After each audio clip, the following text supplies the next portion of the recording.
la cumbia tititi, la bailan así, la cumbia tititi, la bailan así, la cumbia tititi, la bailan así, la cumbia tititi. La cumbia sonidera, un género que se respeta.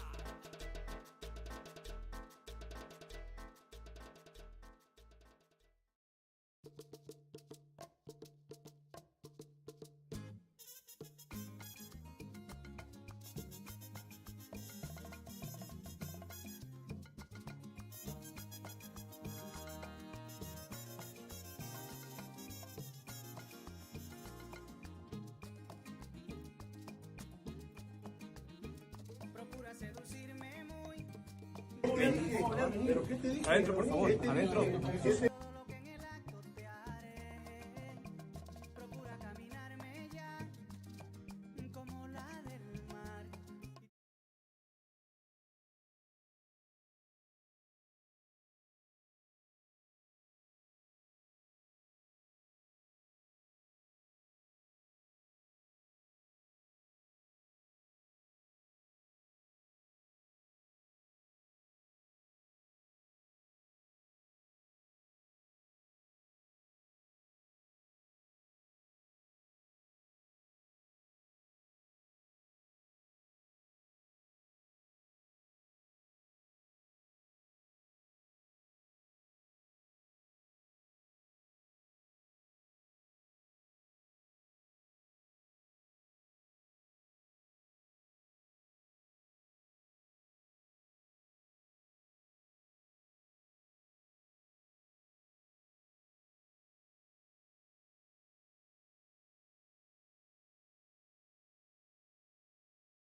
To see the team finally get the W.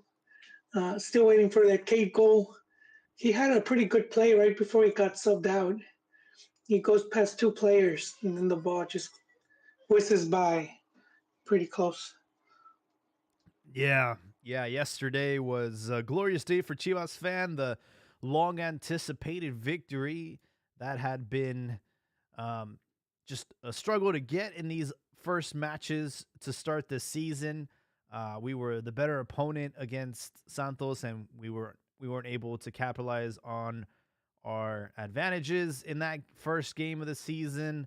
Then we had a tough battle against Tigres, and we got our first loss. Then we had that match uh, against, oh man, Tijuana on Friday. Another, again, similar thing where Chivas started off with a bang, but Tijuana scored first, and we kind of had to play catch up from that. But we were able to get the victory or the draw there, and then yesterday a sold out Tuesday night in Zapopan against Toluca. Um, Kind of a crazy game because within the first minute we scored, and Toluca quickly equalized in the 7th minute. Then we score again before halftime, and then it's equalized like very shortly after. I remember growing up, one of my coaches told me that the time that you are most likely to concede a goal is right after scoring one yourself, and that was true yesterday. Um, but yeah, Fernando Gago subbed in Ricardo Marin, his first appearance for the season, and he got the game-winning goal. It's kind of interesting what happens when you actually put a striker in the striker position. Yeah, it's good to see that there's gonna start being some competition there with Chicharo and then also Macias. To see who's gonna be the teams because leading goal scorer because really lacking one. Yeah, so one of the biggest criticisms I have of Gago is ever since Kate Cowell, joined the team, he's been playing out of position. He's been playing as a striker, which I really don't understand because he's not a striker. He's best utilized on the wings. So, yesterday he played striker for about 25 minutes.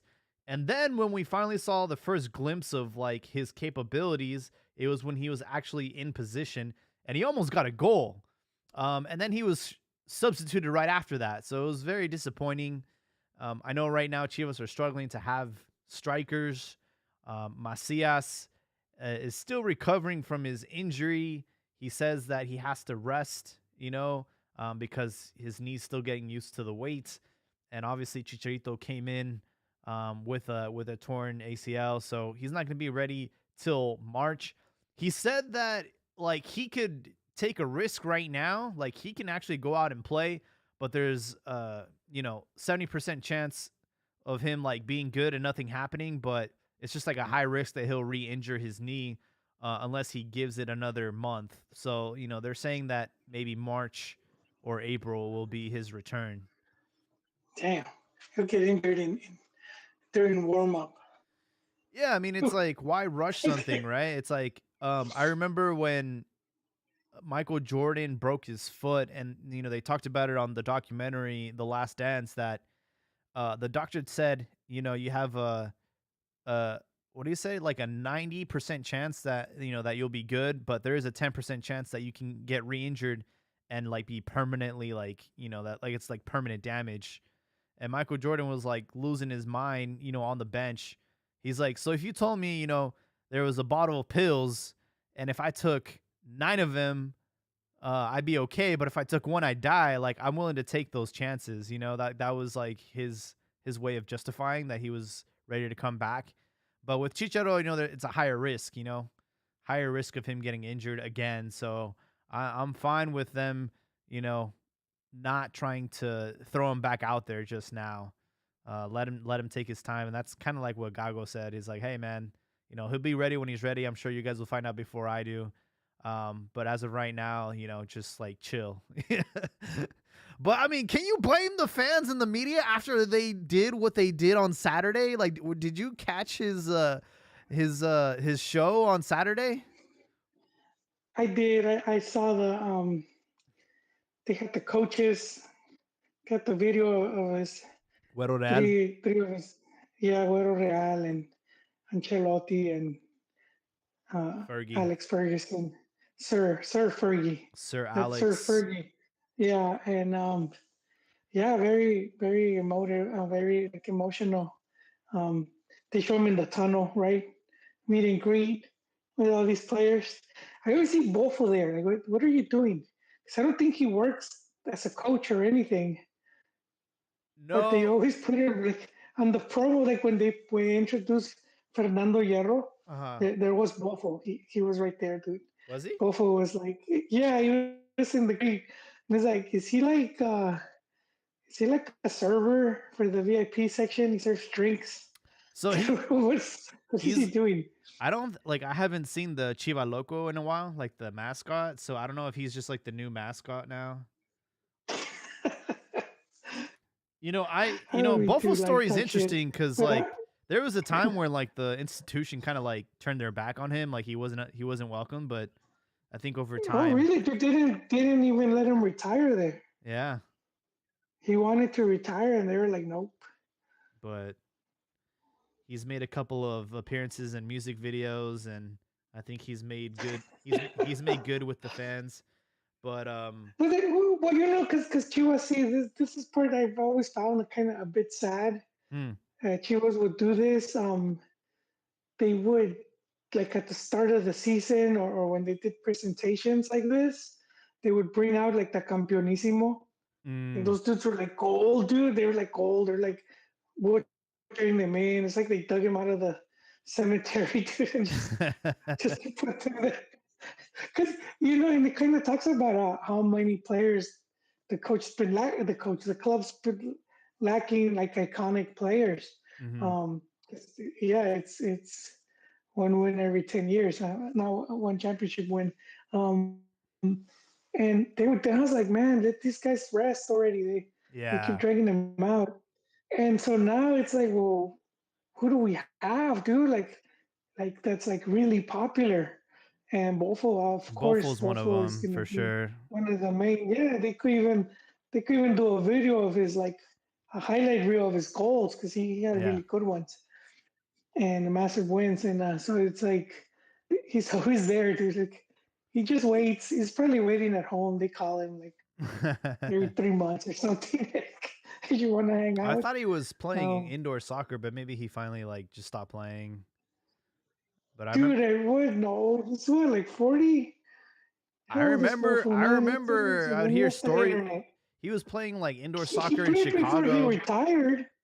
But yeah, that was like 10 years ago, man.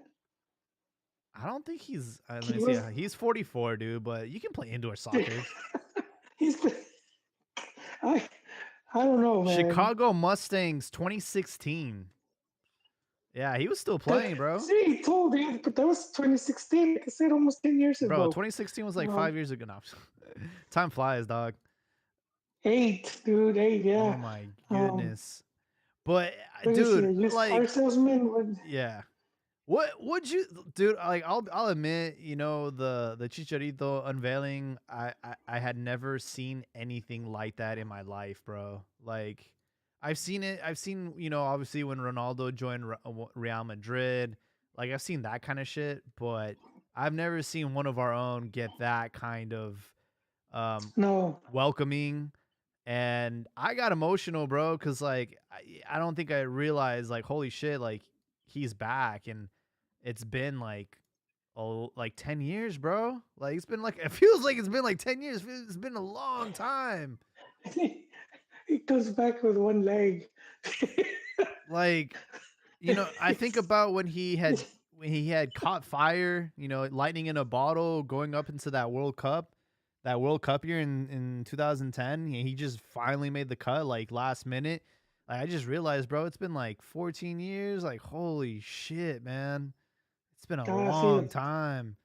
14, dude. The funniest, the planet's aligning. The funniest shit about all of that is like when he goes into the locker room and all the current players are like welcoming him, and like Chapo's still there. Like, you imagine, bro? Like, dude, Chapo is still there. Like, what the fuck, man? You stayed this whole time? He's like, what is it, Benjamin Button? He's ages backwards.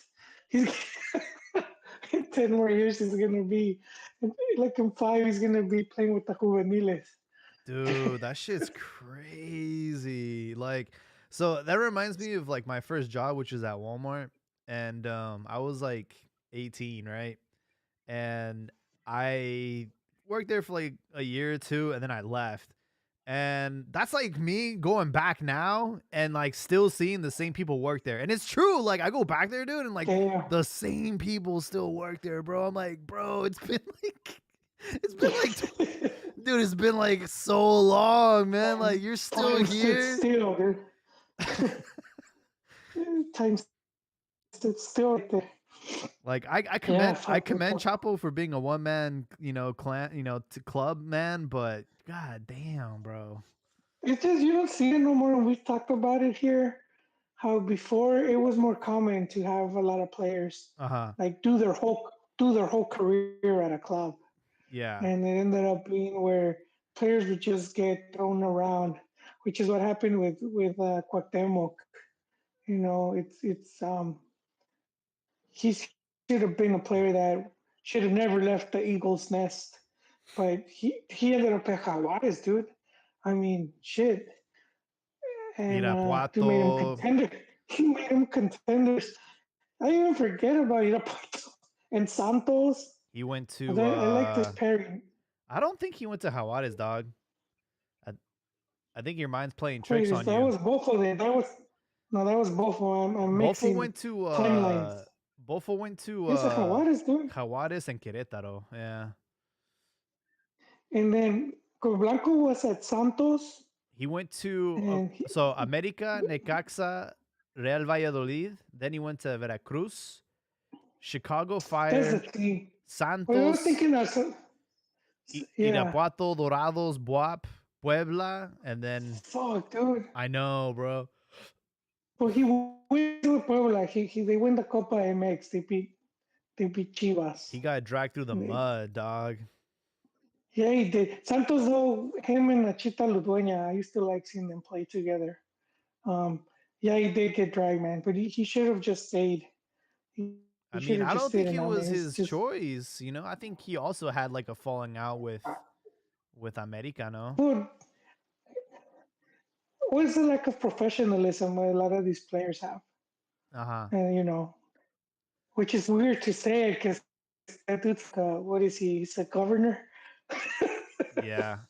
He's the governor of this madre, but he. I don't know. Maybe he finally realized like shit. I can't just keep fucking around because it happens to a lot of players, and then after they retire, it's like how are they gonna make money?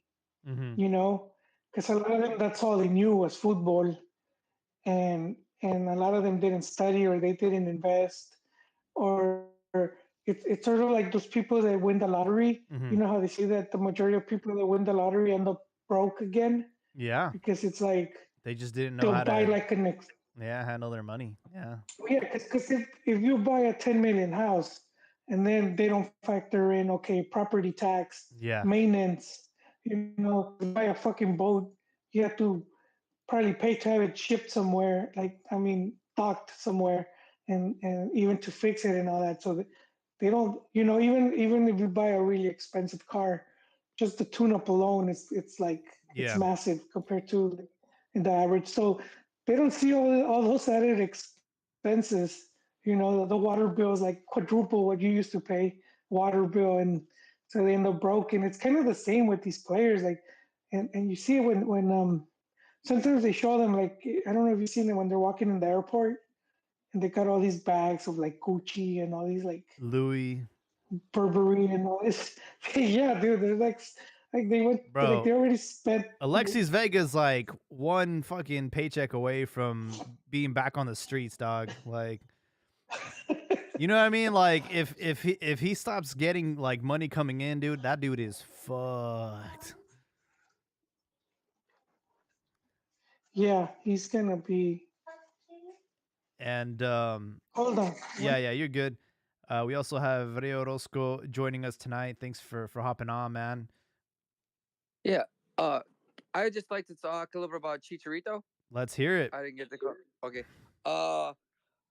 I've been going to like every like Mexico game down in Chicago since like 2005, and I'll never forget this. One of the games I went to early in Chicharito's career when he was at Manchester United, there was these two white kids sitting behind us, and they were wearing the Manchester United Chicharito jerseys. Oh yeah. This guy had massive crossover, and I know that I know he's controversial in a lot of ways, even from Mexican fans. But if he's the least controversial, and I've never met a Manchester United fan, regardless of what country they come from, who speaks ill will of him at his time at Manchester United. And so I just wish that like they could have you got two English language guys that you could promote this team Yep. to from the aspect and also help promote the league. And it's kind of a shame that Liga MX isn't doing more marketing towards this, or Televisa isn't trying to put more social media in English to capture a newer audience. Yeah, you bring up a good point with Cade Cowell joining the team. There's a lot of US, men's national team fans that want to continue to follow him. And, luckily with Chivas specifically, they stream all their home games exclusively on Telemundo, and a good friend of mine, Carlos Eustace, he actually does the broadcast in English. I actually tweeted him yesterday. I'm like, hey, where can I listen to it in English? And he said on the Telemundo app. So yeah, if you download Telemundo app, any Chivas home game, like he'll cover it in English. But yeah, there's definitely like this demand for wanting to follow him and wanting to follow Cade and see how their time at Chivas goes. And yeah, I think I underestimated like the following that Chicharito has now. When he left, like I think like a lot of people just continue to follow him in Manchester, but he attracted a lot of other fans, along the way at his time at Madrid and Leverkusen, even at like Sevilla and Galaxy. So yeah, it's incredible to see everything like come full circle. And I swear, man, I was like, I have never seen a player get this kind of like like welcoming and recognition. Like it was really a very nice, well thought out night for everyone involved. And Uh, yeah, like a shot I of adrenaline to the completely team. I completely agree, and I'm glad that he's coming to a team that's going to be competitive. I'm not saying they're going to win the league, but they're competitive. Because there are other times in the last decade where we're finishing in the bottom of the barrel. But it's good to see that he's coming home to a competitive team in Liga MX. And then I would also say too, we in Monterrey, looking at it, has an American Yeah. and he's scoring goals. Like I said, I think Televisa is really dropping the ball when it comes to promoting Liga MX to a English language audience or a global audience. Because they're not putting highlights on YouTube in English that can reach a global audience. It doesn't have to just reach a U.S. audience. Because I think the quality of this league is always undermined because we don't have English language content Yeah. to showcase people who speak English, or even foreigners. English is the language of diplomacy in all Yep. ways. I've been over to Germany, and everybody, like, they all comprehended English well, and that was like I went like in 2008, when that's when Pablo Parlo and Osorio had just won league titles Oh in wow. 2006. At Stuttgart. Stuttgart. Yep. Yep. So and and then some people call me too much of a Chicharito apologist, but I would just say I can't. The professionalism that guy had was amazing. Because if you look at it, Mario Balotelli and Carlos Tevez were more talented than Chicharito. But yet, I would say Chicharito had the better career throughout, at the club level and at the international level. Uh, and and yet, when we talk about him, well, when I talk about him, if you think he just scores lucky goals, then you don't really know soccer. Because, Yeah. like, in my personal opinion, you have to be putting yourself in those positions to score those goals, and and then not only that, it's not like he rallied his scored. He's like all the goals that a lot of the goals he scored were meaningful goals. He was either coming off the bench when the Yeah. game was tied or they were down. And so it's not like he was coming off the bench when Manchester United was already up 3-0 on some chump team in the Premier League. He didn't play in that game. Yeah. Yeah, that's one thing about Hernandez.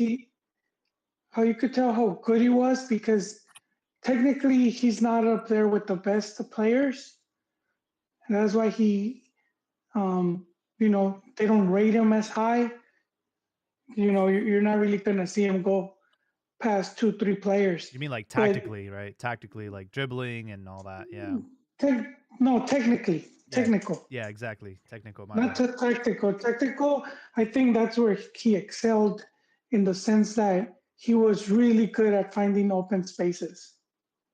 And the desmarque, like losing his if he had His man mark marker. or whoever Yeah. was, yeah, he was really good at that. And he just really fast, man. He would just appear out of nowhere, and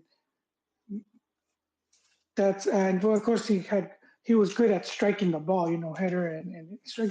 So and I think and then if we see the numbers, they were insane. Like he was getting compared to the really to the best players that were out there because he was that good at just doing those things, and so it was kind of unfair for him. It's like, instead of getting more praise for being like, damn, this dude got up there, you might say he's limited, but he got really high up there, man. Where he ended up at Man U and at Real Madrid. It was no easy task.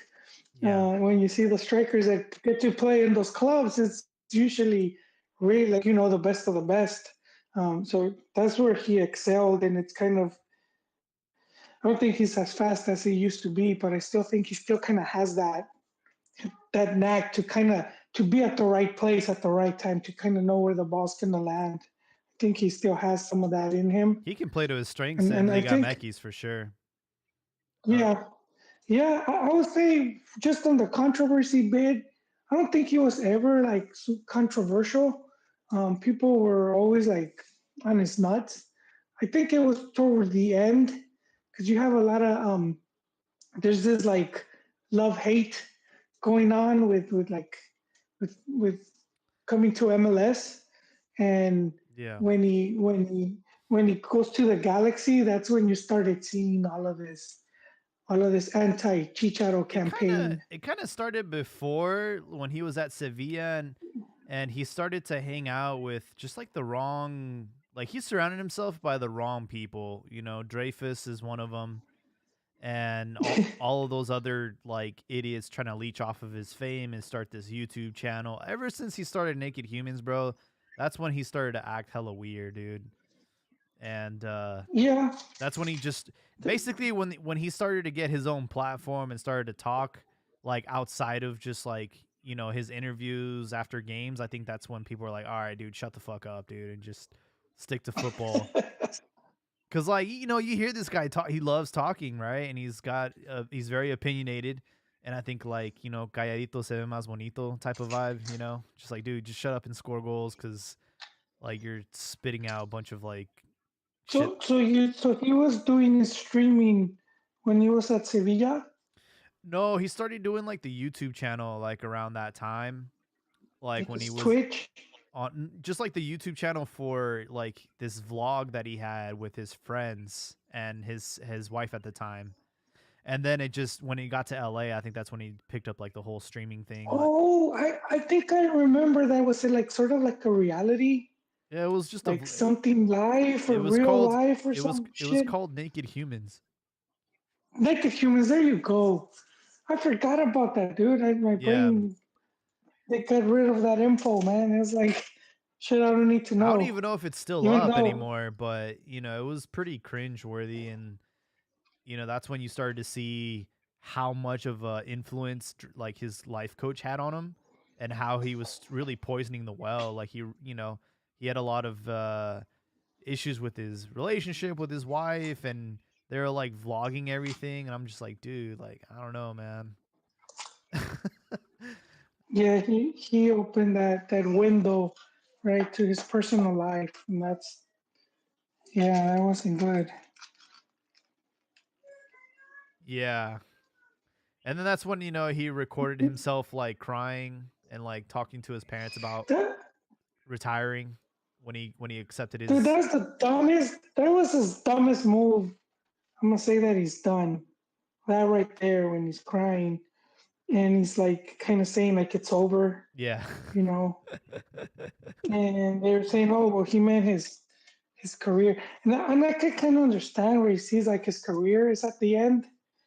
But I mean that that kind of attitude was like the wrong one, especially like you compare it to like Zlatan, where he's coming to LA and he buys an ad at the LA Times Hmm. saying like you're welcome.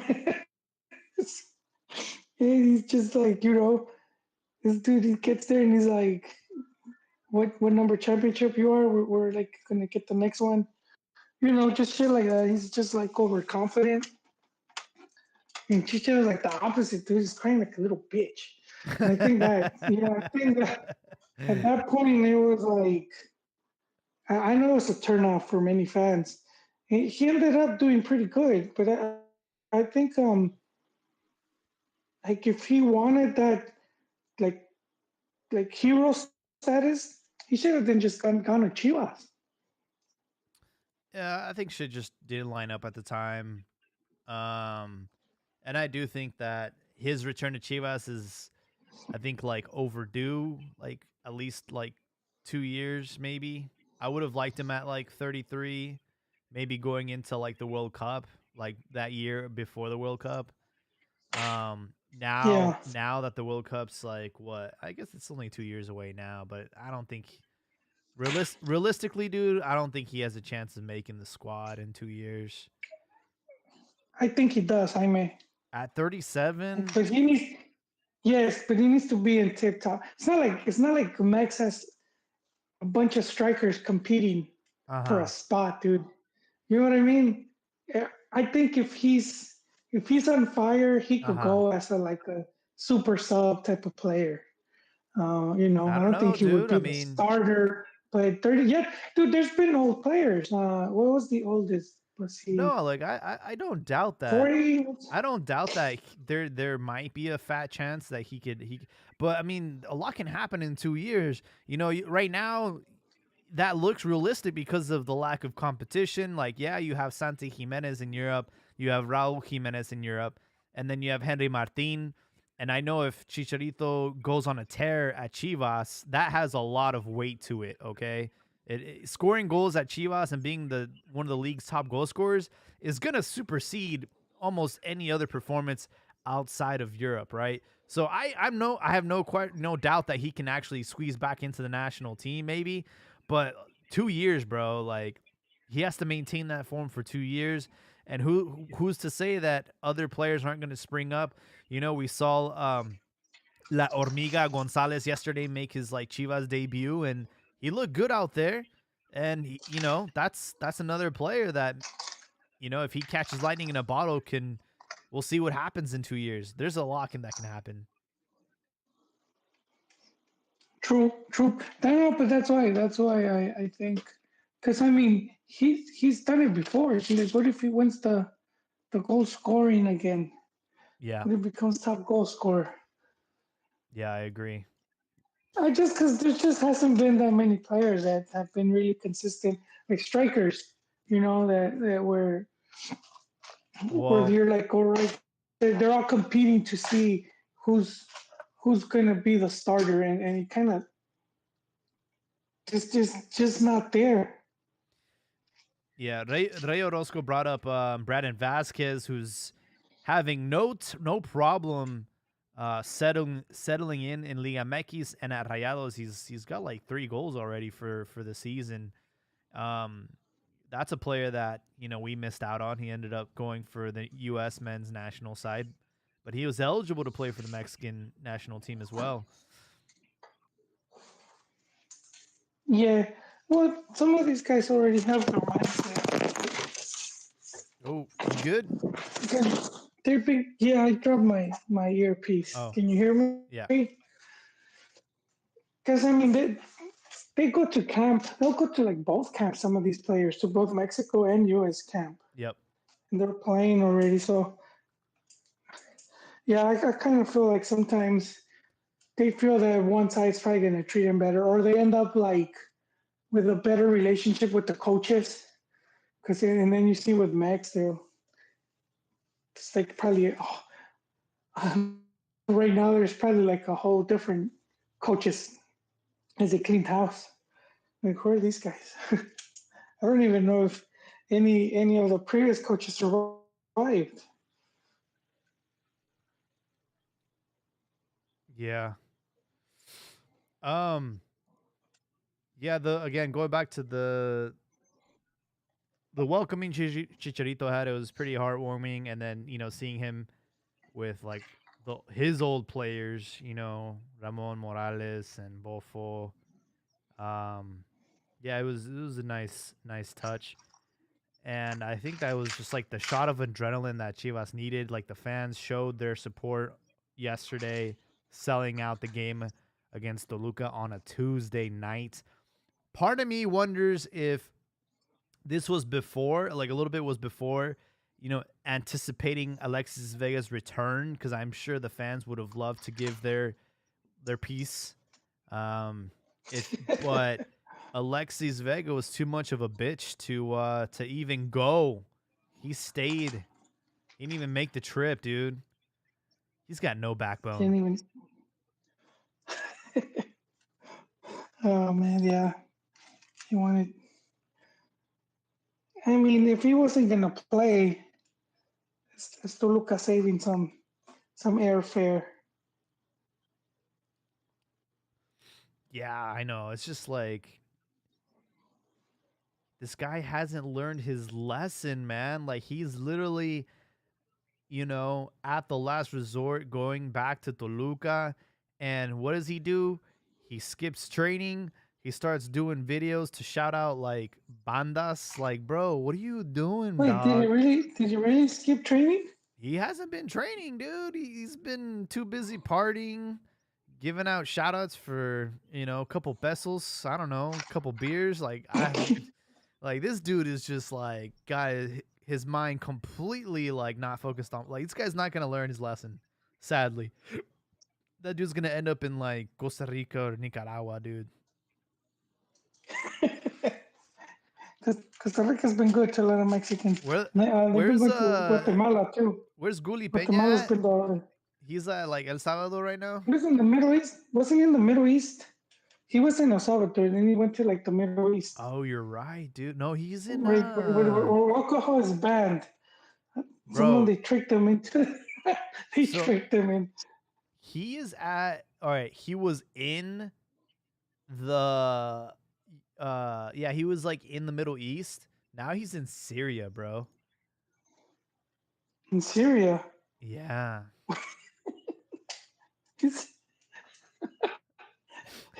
Bro, so I'm not lying.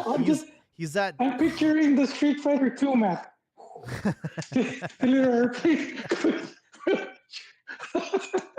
Bro. I need that. How, bro? How? He has a good agent. He has the agent Ochoa needed. Ochoa was riding Pine for like 3 years or whatever.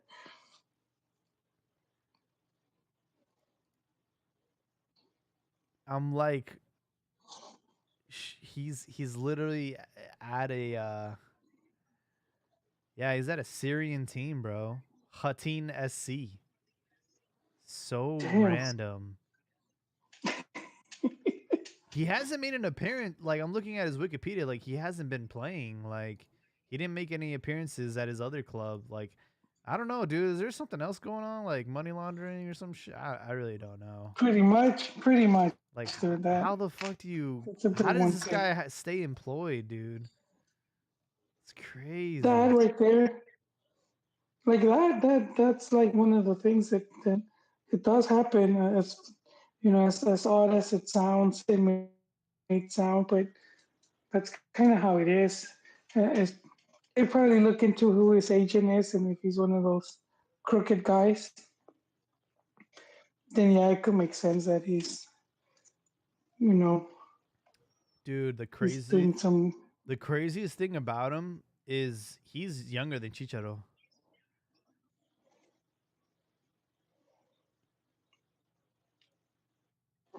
I think that Like, I think by how many years? Like 3, maybe? he is 2 years younger.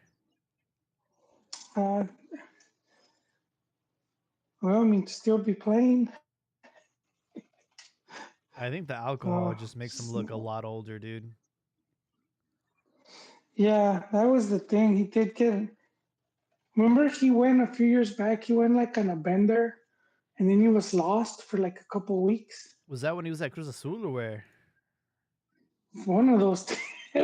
Where's Diaz when we need him? I Playing remember like they were at, in his racing like game. he refused to take like alcohol anonymous classes. Like he didn't want to get rehab, so they had to let him go. He's like, I don't have a problem. I'm not a quitter. He's like, just give me another drink, dog. I ain't gonna. I just need a drink. I'm not gonna do that shit. But I did want to talk a little bit about Mateo Chavez because I don't know if you saw yesterday's game yesterday, dude, but He crashed into some dude. oh boy, not a good game for Mateo Chavez. He's Delon Chavez's son, who was, a legend for the club. And he's been an undisputed starter as a fullback. But yesterday, he was the cause of the first goal. He almost scored an own goal. And then cause for the second goal. He didn't have his marker. And then to top it all off, Tiba was going up for a header and he just headbutts him and takes him out. And this dude had to go to the hospital. I think he got some kind of fracture. So not only was he responsible for both goals last night, but he also took out one of our players. So just shit, dude. And it's probably won't see him again. It's crazy because he had such a great game against Tigres. I was like, holy shit, man, this guy is wasting no time. And like to do that against Tigres, one of the champions of Liga MX last season, it was pretty impressive. And then I don't know what happened, man. Like maybe the nerves got to him, and he just had like a really, really bad game. Like it's one of those type of performances that would probably get you kicked off the first team and sent back to like the reserves or Tapatio. But Gago surprisingly in the press conference said, "Hey man, he's young. He's gonna, you're gonna make mistakes, and he's gonna continue to make mistakes. But I like him. I like what he has to offer." So I commend Gago for doing that. But here's the thing, bro. Like one thing that I cannot stress enough is like, Chivas are not. We're not a charity. We're not over here just trying to develop young players. Like we're supposed to go out there and win every single game and win championships. Like that's kind of like the expectations. So it's like I don't think we should be in the business of just playing kids just to play them. Like they should be earning that starting spot. And I think Mosso had like stomach issues yesterday. That's why he didn't play. But after that kind of performance, dude, like I really rather give our chances to somebody else.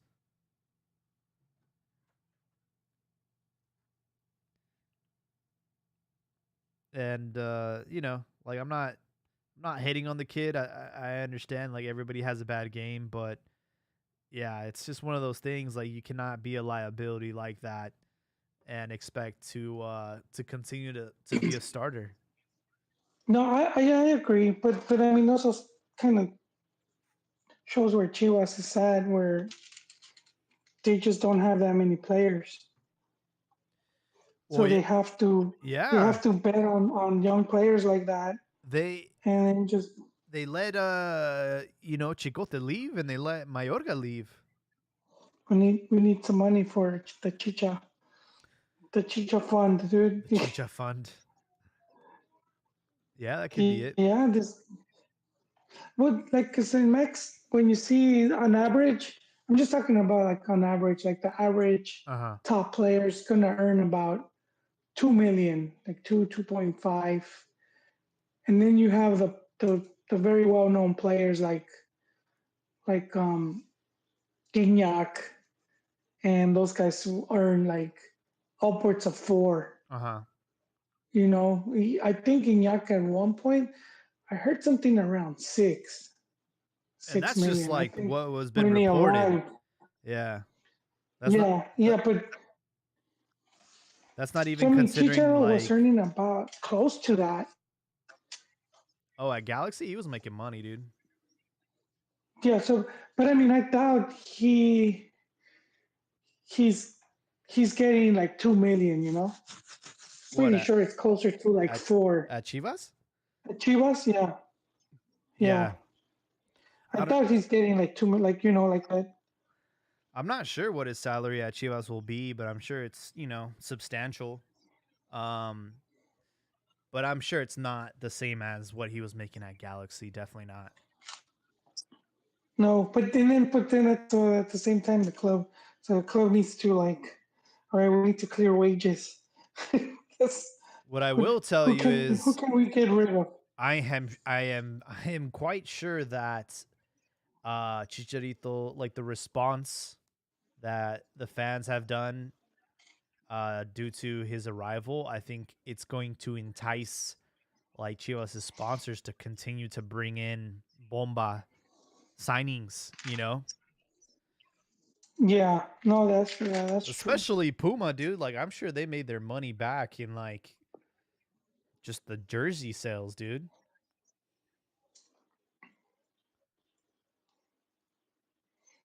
Pumas. Aren't they gonna do Barcelona? There's a rumor that Barca is switching to Puma, so we'll see how that goes. Speaking of Pumas, they just ended their game right now, 2-2 to Necaxa. There was some midweek games this week. The one that I sadly missed out on earlier today was the Pachuca Atlas game. That was quite a fucking game, man. 4-3. Pachuca ended up winning thanks to Trophies Lopez. Game-winning goal. He's back. He sort of disappeared. He had that good season. They win the ship. They win the league and then he just He goes back to trophies mode. Trophies mode, party mode activated. He's like just took the season off and now he's back. I really like that player and I wanted him to be one of the clubs. One of the I don't know how you say it in English, like referentes. One of the players that represents the club, and I know he had it in him too, because I think his talent, like when he's on fire, when he's at his best, yeah, I feel he's one of the best players in the league, but he lacks the consistency to be considered as such. Because he'll give you like 2-3 games where it's like just trophy god, and then he just all of a sudden he kind of disappears, or he's just he's not at that level. I'm convinced that the players that this comes like natural to and like as far as talent goes and just like a knack for the game, like the players that just find it pretty easy to do. I think those are the ones that just have this problem. You think of like Carlos Vela, you think of Chofis, you think of Adolfo Bautista, all players that just have so much talent, but I think because it comes easy to them, they feel like they don't need to be like, training as hard and being like, as disciplined as they need to because they know they can just pull it out of their ass. So I think that's like the I think that's challenge. for some of them, yeah. Yeah, I'll say for some of them that's definitely true. But it's also like mentality wise, where it's like even though you're the best player, you're still training your ass off. And you see he lacked that, where he'll show up to Chivas season like overweight. Mm-hmm. So I think that's part of it, where he's lacked that like professionalism. Yeah. Yeah, it's been frustrating to see players like that. Rodolfo Pizarro is another one of those that comes to mind. Dude, where is he? I haven't heard of. Wait, did his mom get shot? His mom and his aunt, his aunt Wait, did we sadly. talk about this last pod, or did this? We didn't talk about it because it Or did happened. this just happen? It It just happened, like, just it okay. happened like a couple days ago, but sadly, yeah, his parents or his family still lives in Tamaulipas, and I guess like yeah, they got shot at, and his aunt passed away, and his mom got shot. So he's in Greece right now with Matias Almeida. Oh, that's right. I forgot he was. What the? Yeah, dude. I forgot he was. I forgot. I forgot about that. Like, I knew he was somewhere. He's doing something. Shit. I wonder what that was all about. Because I didn't really look much more into it. Mm-hmm. It sort of seems like I don't know if he's getting uh, shaken down or something. It's just because what's going on over there Yeah, with it's tough, man, and cartels and whatnot and other groups. it's tough. I think like that's just one of the risks in in Mexico.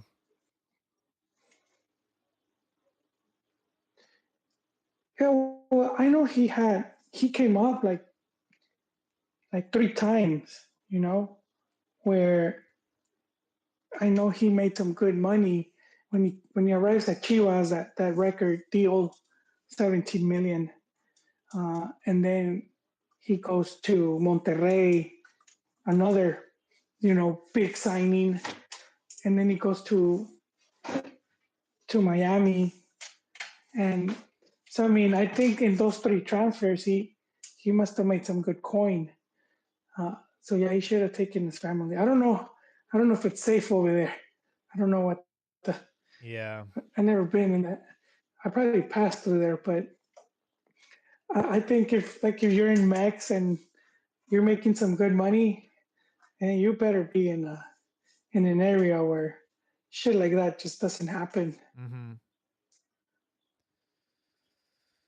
It's tough, man.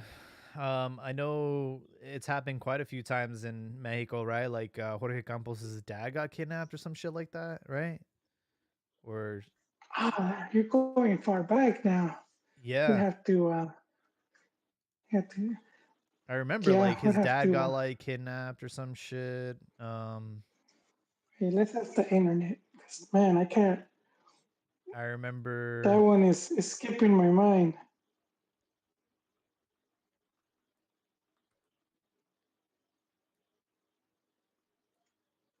Let me see what the internet tells me.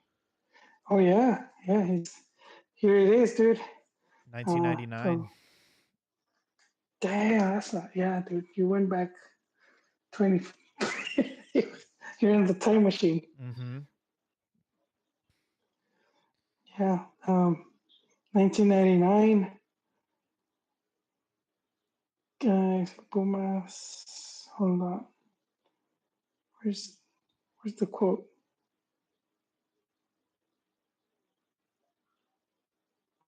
He said he changed. He changed to the type of person he was. He said, I don't like talking about my private life. Usually hiding because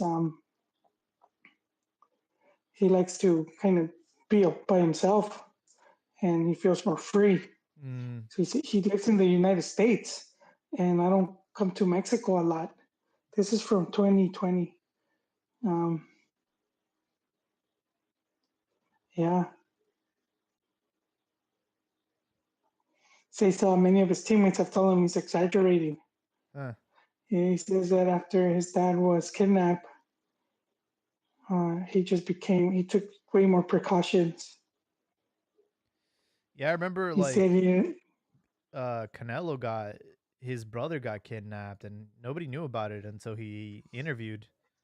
Um shit, dude. and it was I don't even think anyone in Mexico knew. He like had that weird interview. It was like a 7-part interview on some Wait, you channel. take Canelo Yeah. boxing guy? Okay. And he talked about how it was weird because he did the whole interview in English, and his one of the guys went to like visit him in his house in Guadalajara, and like yeah, dude, they're like in the back of his like I think like one of his Bentleys or like a really luxurious car, and then he just like straight up said, "Oh yeah, like Wait, he did the whole interview in English? yeah, he did it in English." Hey, I could picture him. You know how he says his bad words? They sound kind of. He no, he learned how to speak English, and yeah, he I said know, but I remember you saw in some pressers when he was like oh yeah, cursing at some guy. yeah. So He's like, it almost sounds like Borat. You yeah. fuck my mother. Yeah, I think like in his earlier time, yeah, his English was hilarious, dude. Yeah, you would think he's like some paisa kid, and you're clowning him, and then he fucks you up. You and your friends. I know, bro. He Okay, just looks I'm like sorry, amigo. he's just like a redhead. People don't know, and then It's a ginger guy. They don't have but he said souls. that he You had a know. fight. He had a fight knowing that his brother got kidnapped. This shit's crazy. Oh fuck, dude.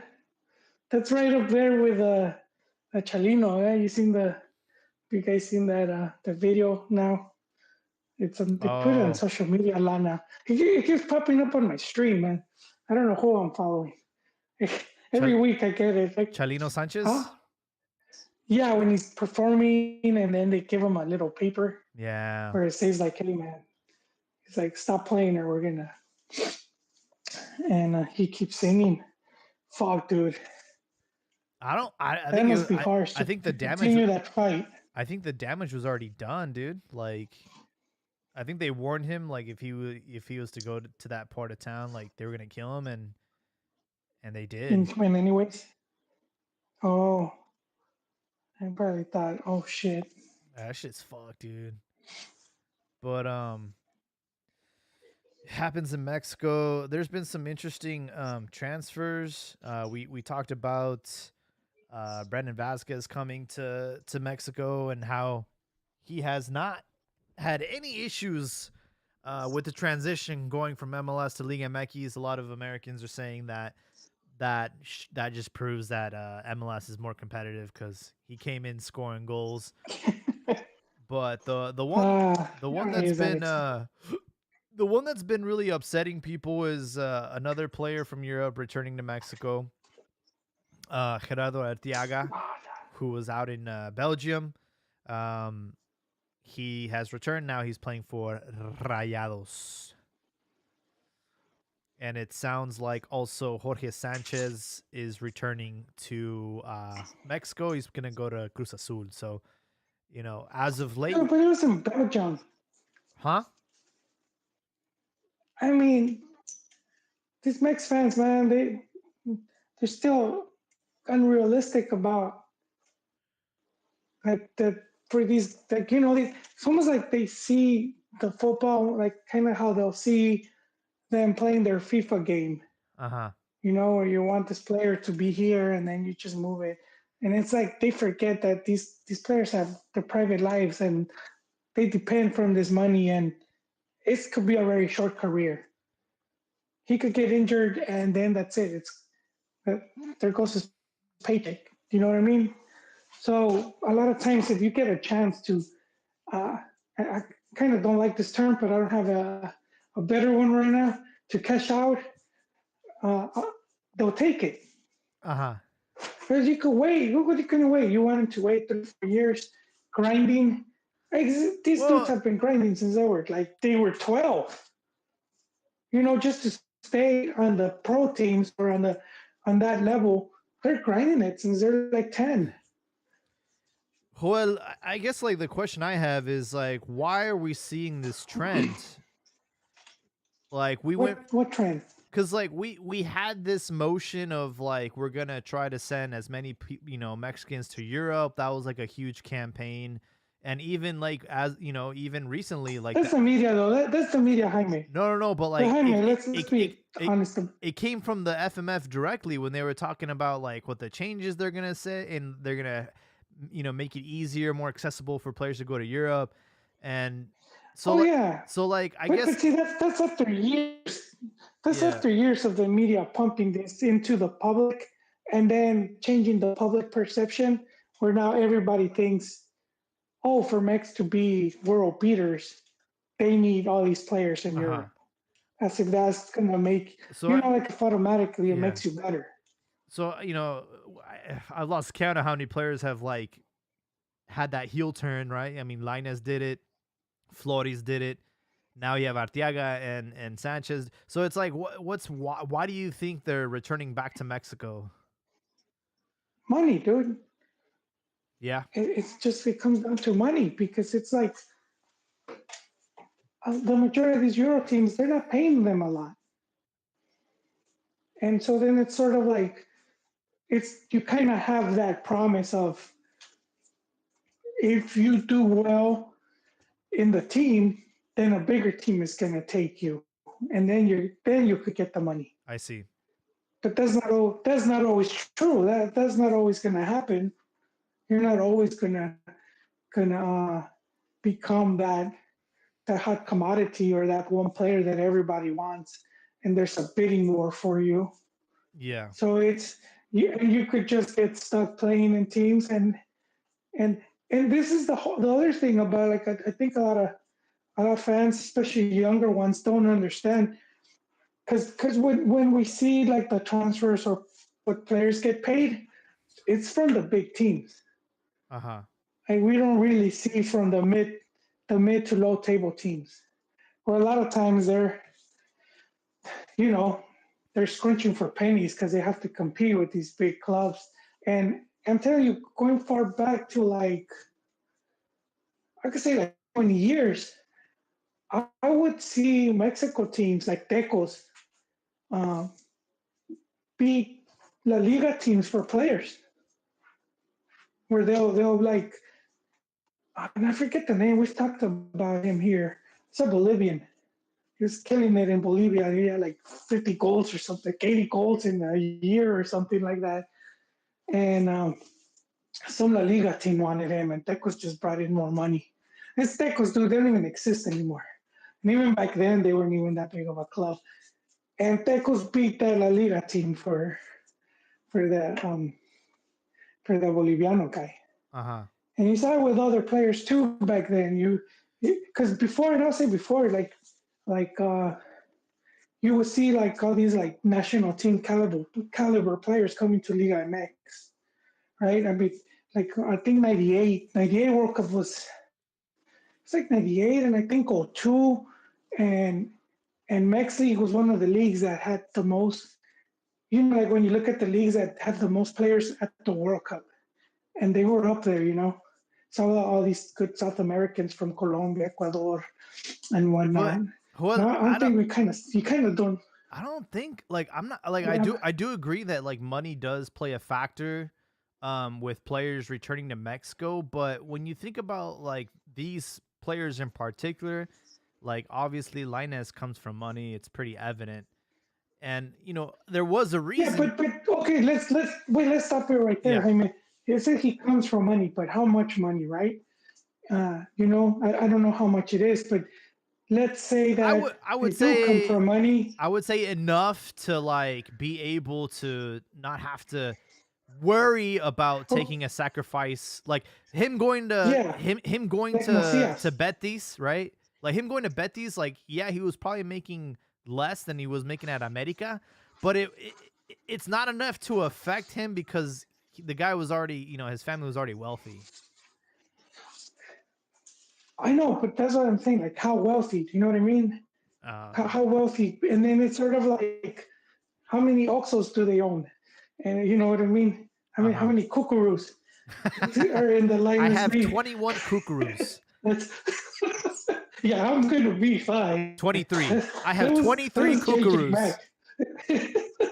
Let's JJ Mac win the La Liga second division playing for free. You gotta be money. I got 23 Kukuroos. And but like, let's think about it like that. So like, let's say you have enough money, you don't have to worry, and you're at La Liga, and you're there for like 3 years or whatever. Like, this shit's not getting any better. So let's say some man calls him and he's like, well, fuck, Tigres is gonna, give you this much. If you come back, we could invest it and then, set you up, and you're gonna be pretty well off. Even way before you retire. I mean, you wouldn't have come back, or you would have been like, nah, fuck it, I'm gonna give it 3 more years over here. Uh-huh. No, I'm saying you, what would you have done? Would it been like, nah, No, I'm cool. I'm gonna stay over here. Let me see what could happen, or I'll go back, get that cool money, and I'm set. I think that a footballer's like chance at this is very like you have a very small window and you have to take the opportunities that you get, right? So Yeah, like I think like you, it's not like other careers where you have like where age matters. Like an athlete has a very small window to get the most they can out of the opportunity that they have, right? Like you can't just put the boots back yeah. on when you're 36 and say, "All right, let me give this another." It doesn't work that way. It's like at any One point, more. Yeah, I think about like just us normal people. Like at any point, you can just say, "I'm going to go back to school, get a degree, and get a better job." But like in football, you can't do that. You really have one shot at this, and like I think like I would. I'm the type of person that would stay up at night thinking, "Did I give it my all? Like, did I actually do everything in my power to be try to be the best that I could be and like make it in the high at the highest level, right? Or did I just like, give up at the first sign of discomfort and just come back crawling home because that's where comfort is, that's where the money is. I think it comes down to the yeah, individual. I mean, there's a reason why Guardado spent his whole career in Europe and others didn't. You look at Aquino who kind of like leaped at the same time, Pablo Barrera at the same time. Those guys were around the same time that Guardado made that leap and like they came crawling back home, but Guardado stuck it out there. And I'm not convinced that Guardado, like, if you were to measure him like talent wise, I'm not convinced that he was better than Aquino or better than Barrera or better than some of these players that have come and gone. I think at the end of the day, it comes down to like the mindset and mentality. And I think that's something that is lacking in Mexico because it's easy to just say, you know what, fuck it, I'm just gonna go back home and be comfortable and make a lot of money and you know not have to leave my house. is Like is Bordado's wife from Spain? I think she's also actually I have no idea. I know Let me he. ask the internet. I think he was married and then got divorced and then got married again. Shit. Actually, I didn't even know that. I didn't really keep up much with him. I always saw him as a good player. He just was not of my favorites. Um, Sandra de la Vega.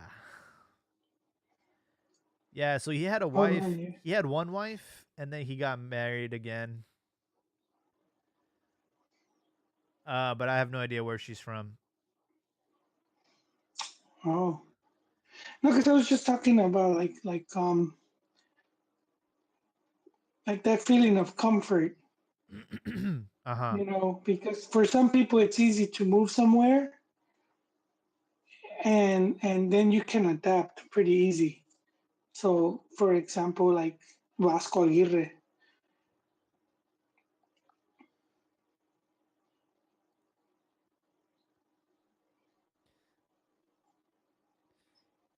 I just think like Linus, like there was a reason why he went to Europe, right? Um Arteaga, he was at Santos. He could have easily just gotten a better offer in Mexico, but he decided to go to Europe. And yeah, like I'll be honest, like going to Genk in Belgium isn't the most like prestigious club, but you would think, 4 years there, you would get your Euro passport and leapfrog to like a bigger club. Um, and Jorge Sanchez, I feel like, he just left and he was at Ajax. I never knew what they saw in him. I think he's a very limited player. Like, if I'm being completely honest, like, he's not a great defender. But he played for America, and I know that they still had that buzz from Edson Alvarez going to Ajax. So they probably just wanted to capitalize on that. But, I mean, who was it that, like, took one look at him and said, oh, this guy's trash? I think it was, like, Schneider or something. He was just like, oh, this Oh guy. yeah, he was getting shit He on. was like, oh, this guy fucking sucks. Yeah, and he went to Porto and he just couldn't hack it. So returning to Mexico. I don't know. I just think it goes back to the mindset, and I think these players are very, very lacking in that department. Yeah, well, I mean, living abroad and just But going, not for everyone. at the end of the day, Some though, people just like don't like it. at the end of the day, though, you have to take care of your people. You got to you're the one that has to pay the bills. So I get it. Like you have to kind of just like look out for yourself and make the best financial decision. But damn, bro, like to look back and be like, yeah, I was a little bitch. I gave up when I was in Europe. I don't see it as giving up, dude. Yeah. Because how you said, like, if you could hook up, like your family and and and put them in a place to succeed, I mean, that to me, that's already a win. Yeah. And if you're sacrificing maybe your dream or some part of it, that's that's not something that I would criticize them for just because there's one less player for me to watch when I see Champions League. Hmm. It's kind of like I can tell you when these players retire, the fans don't give a shit, dude. Like just look at Jimenez.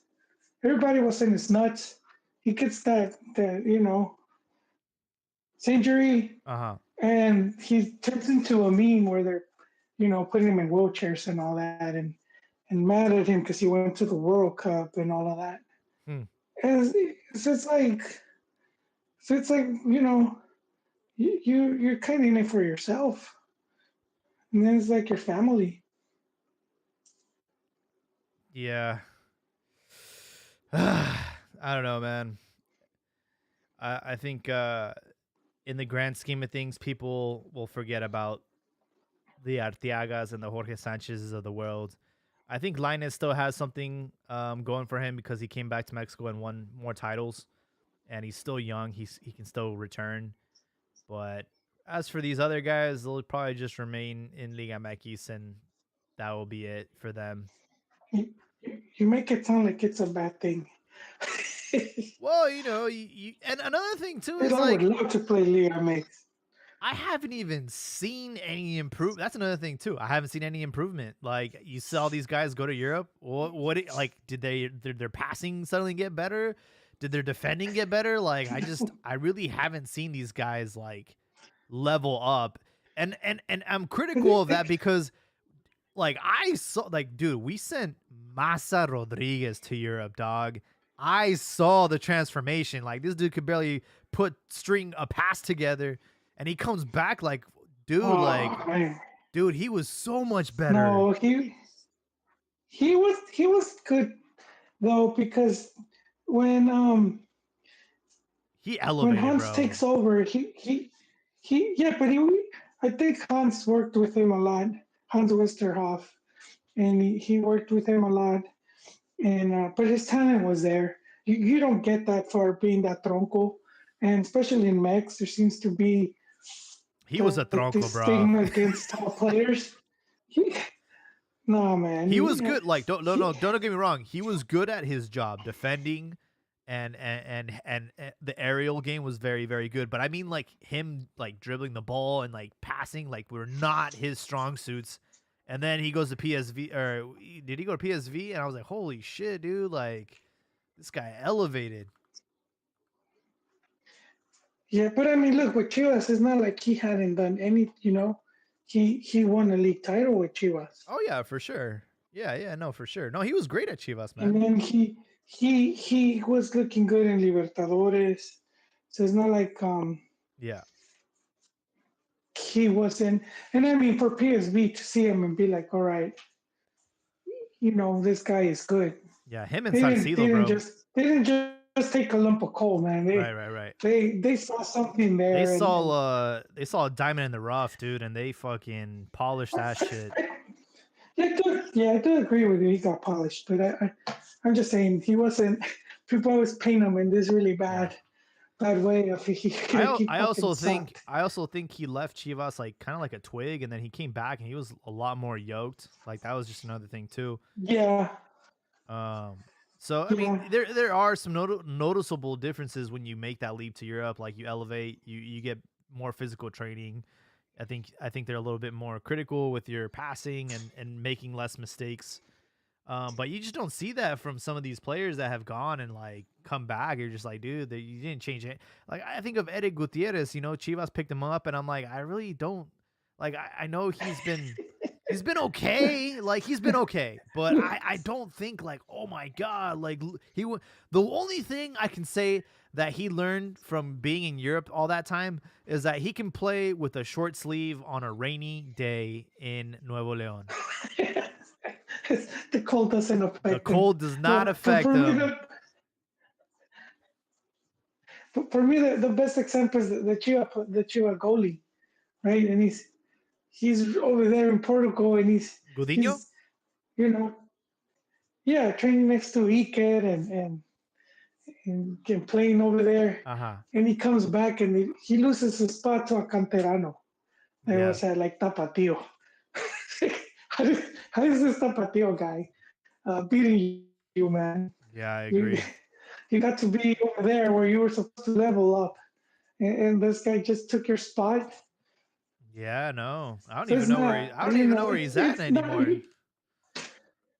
And I'm gonna say this because we've gone over this like so many times already. Yeah. Because it continues being an issue, the whole being in Europe, and we kind of seen how that's not like exactly plays out the way you think, because there's a lot of countries that have a lot of players in Europe. U.S. has had more players than Mexico since like the 90s.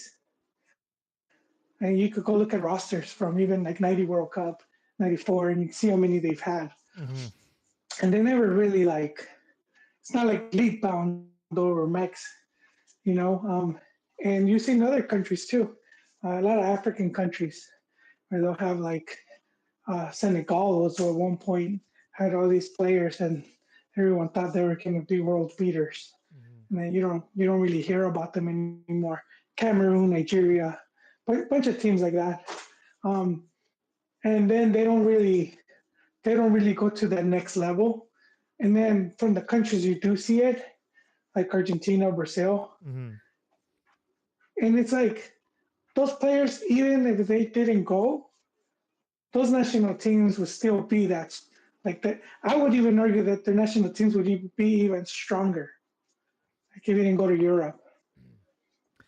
Yeah, so those countries that are sending those massive amounts of players, their league is already at this level. So that's always been like my take. If you ever see, like, let's say 50 Mexican players in Europe, at that point, they don't even need to be there, because the league is fired to be sending that many, to be churning out that much talent. I see. They don't even need to go over there. You know what I mean? So like Argentina, I guarantee you, if all those players were to come back, those leagues would be even stronger, and even Libertadores would be even better. Yeah, I mean, Brazil and Argentina kind of can't afford to, keep everybody. They have to export, but I hear you, dude. We had Leagues Cup draws already, and some interesting results here, starting with the West. We had Monterrey in the group with Pumas and Austin FC, and Chivas in a group with San Jose and LA Galaxy. What a coincidence there. Cade Cowell and Chicharito will be playing against their former clubs. No coincidence there, I think. Well, I might finally get to go to a game, Jaime. Yeah, I know. I'm excited. I think that the Cade Cowell, out here in San Jose will be special. A lot of fans were very loyal to him, and I'm sure they're gonna welcome him with open arms. St. Louis, Dallas, and Juarez, Toluca, Kansas City, Chicago Fire, León, Portland, Colorado Rapids, Seattle Sounders, Minnesota, Necaxa. I'm just looking at all this, like I forgot how many MLS teams there are. Los Angeles, Vancouver, Tijuana, Dynamo, Real Salt Lake, and Atlas. On the east side, we have Cincinnati, New York, Querétaro, Orlando City, San Luis, Montreal, Tigres, Puebla, and Inter Miami. So we might see a Gignac versus Messi. That's going to be pretty fun to watch.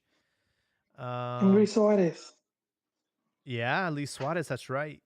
Philadelphia Union, Charlotte, Cruz Azul, New England, Nashville, Mazatlan, Pachuca, Red Bull, Toronto, and Atlanta, Club Santos, and DC United. Both America and the Columbus Crew will have a first round bye and are already in the round of 32. So those are the groups of three for the Leagues Cup 2024.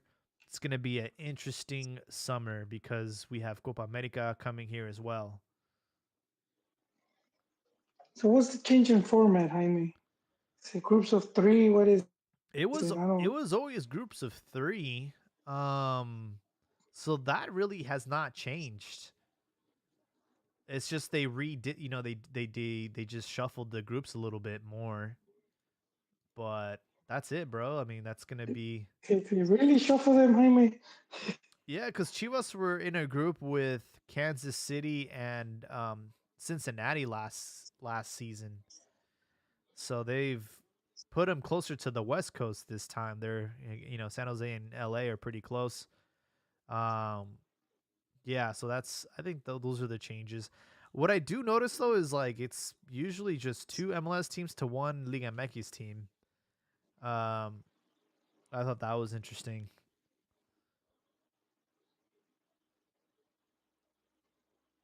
Yeah, the only group that has 2 Mexican teams is Puebla and Tigres in the group with Miami.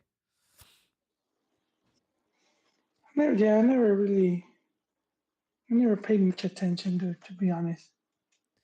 Yeah, I think they learned their lesson from last season where I think it was like a Juarez. Juarez was in the same group with like Mazatlan and Austin.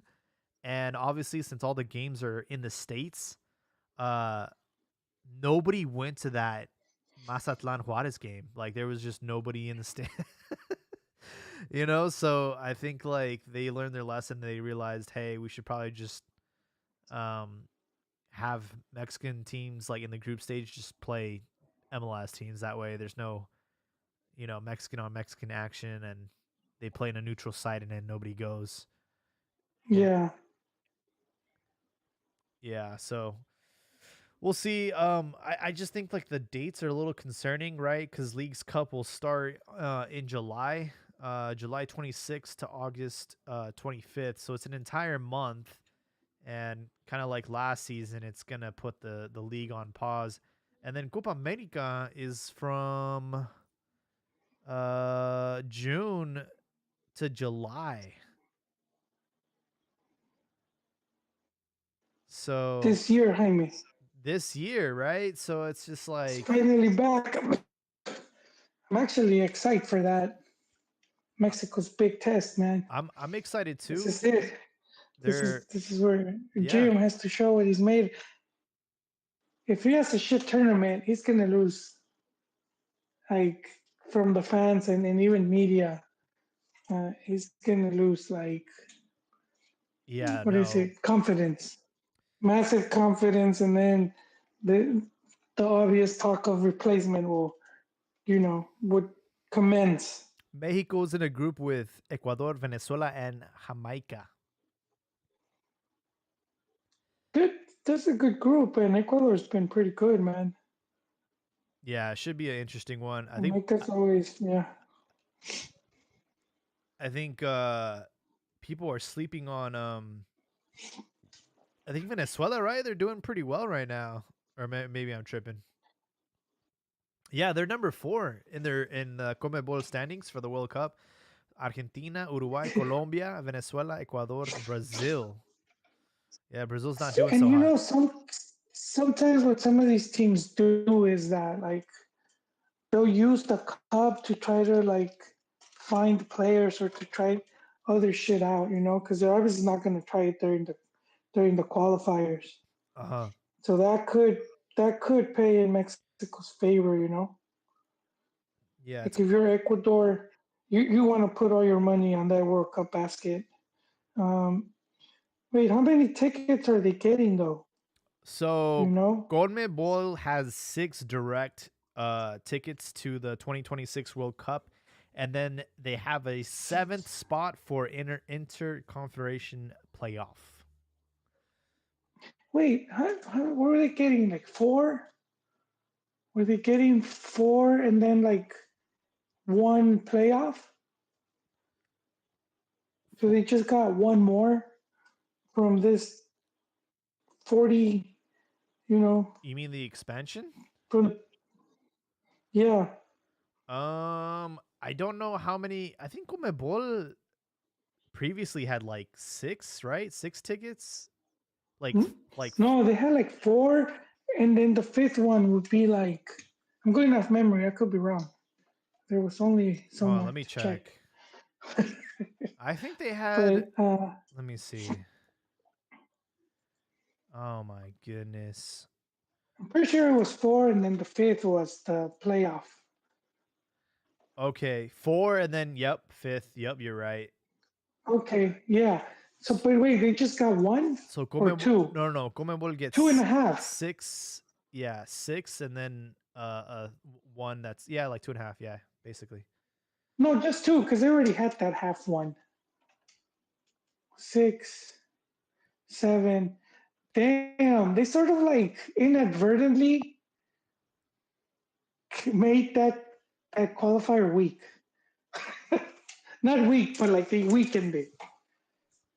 I don't know. Because before it was like, well, it was harder to get the tickets, man. Imagine, and then you got fucking Brazil and Argentina combined, And fucking nobody is gonna benefit. fucking like Yeah, almost 10 World Cups right there, and then so no. then it's like, well, there's 4 tickets, but you got these two fucking assholes right there, so Yeah, there's like that's just like 2 tickets, and you got like 8 teams competing for like two I'm, tickets. I'm So telling. it's a Yeah, bloodbath. I'm telling you right now. No one is. I loved watching those games. No one is benefiting more from this expansion of 48 than Brazil, because right now they're in It's 6th, bro. 6th. shit.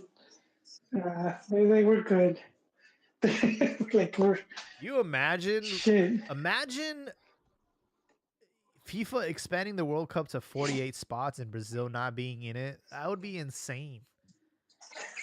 Are they like the only country that hasn't missed like a World Cup? Yes, And Germany, maybe? yes. Yes. Them in Germany. That's crazy, Them dude. in Germany. Italy Probably. was one of the other ones. I'm sure England too, Italy. right? England. I doubt they've So missed. no, England missed. Oh, for real? They missed the '94, Oh, wow. and because they had done really good in 1990. They reached, I think, they got up there. I don't know if it was semifinals, but they went pretty far. Oh, I see. And yeah, and they had this one player. I forget his name, dude. I don't want to confuse him, but they had this thing where they would show. It was like when they're introducing the players, Uh huh.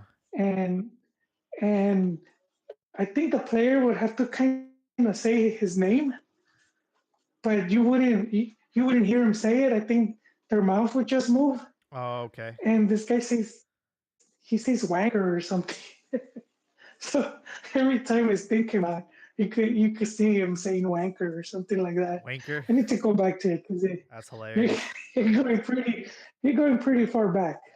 But that player ended up going and playing in Lazio. Ah, I can't. His name is skipping my mind. But yeah, they did really good in '90, and then they just fucking miss out in '94, and then you didn't see them till '98. It But yeah, no, says they missed out. Paul Gascoigne. Gaza. Did they call him Gaza? I kept thinking Gaza, Gaza, but I don't. Gaza, yeah. Yeah, okay, there you go. And I was thinking, I said Gascoigne, but this Gascoigne, some other dude that from earlier, and I was like, I don't want to say it. But you found it? Found what? That he said that he was talking shit on the. No, I just googled Lazio. And, Oh, that's cool. Yeah. oh, I found the GIF. Um, yeah, I'll have to find a way to put this in the chat. That's hilarious. But yeah, dude. I mean, it's gonna be a busy summer. Leagues Cup. I know this is like the second edition of this, and I wasn't really too happy of the one we had last year for a couple of reasons. Number one, Chivas had gone off to a great start, and then that kind of just put a big damper in our momentum, and we didn't really recover from that. We had injuries and all that. I just didn't like the fact that we suspended the league for this bullshit tournament. Why can't we just do it like they do Champions League and put some midweek games in our schedule and do it throughout the season? I would have much rather have it that way than to dedicate an entire month to this tournament that has absolutely no prestige. Hmm. Because we got Champions League coming up. I'm excited for that. Chivas are back in it. They're gonna play against Forg FC next week, right? So I like having those midweek games. It's exciting.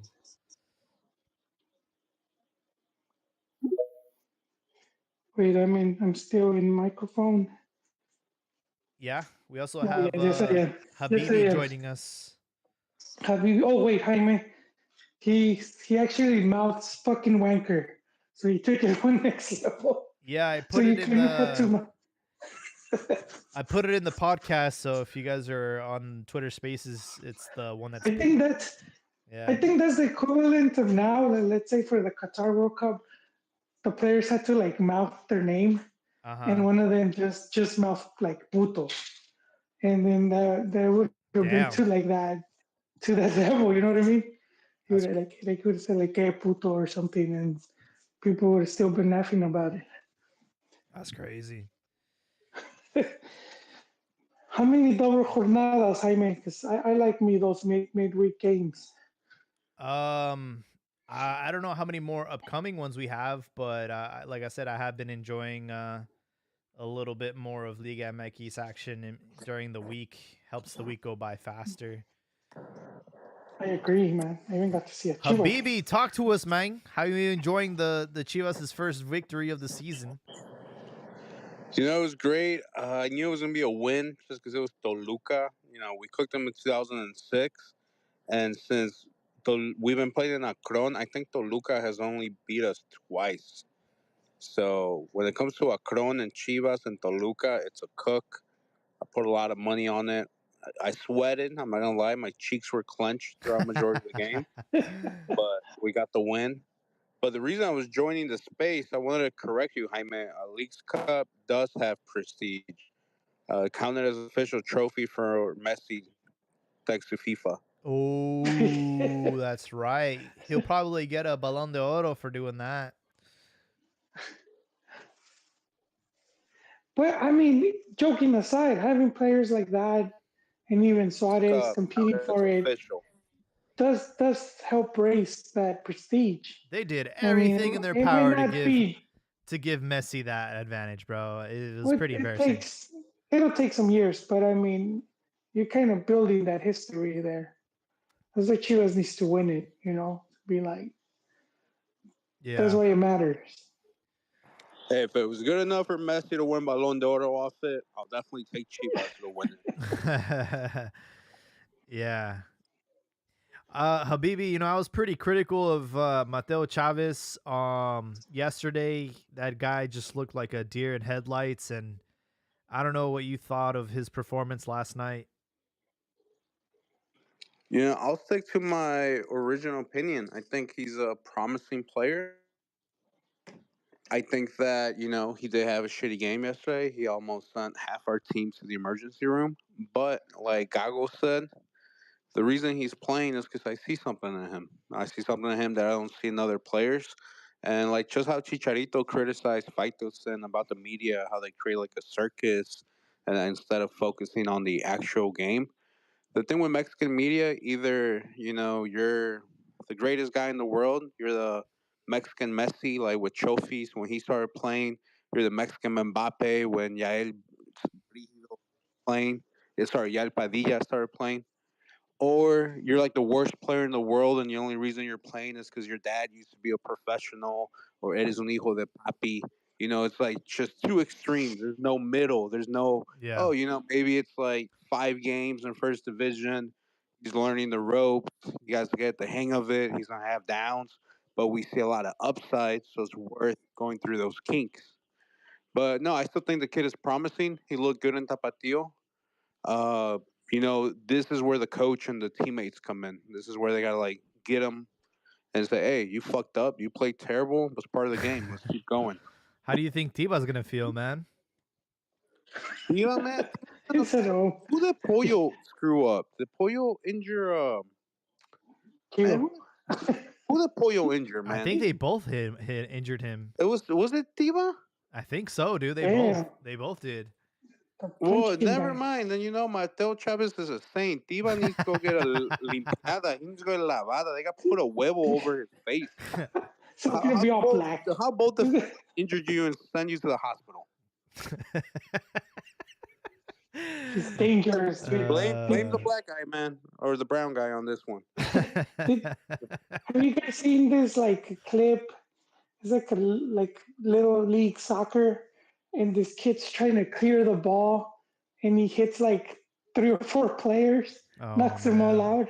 You guys never seen that one? I think you should describe Mateo's performance yesterday. Well, that's why I don't know if you remembered. No, I haven't seen that. That sounds funny though. I'm gonna have to send it to you, Jaime. Yeah, dude. If I can find it, but it should still be there. For sure. I get it. He's a lad. He's just a young lad, but still, man, that was pretty bad yesterday. Chivas will be facing against San Luis on Sunday.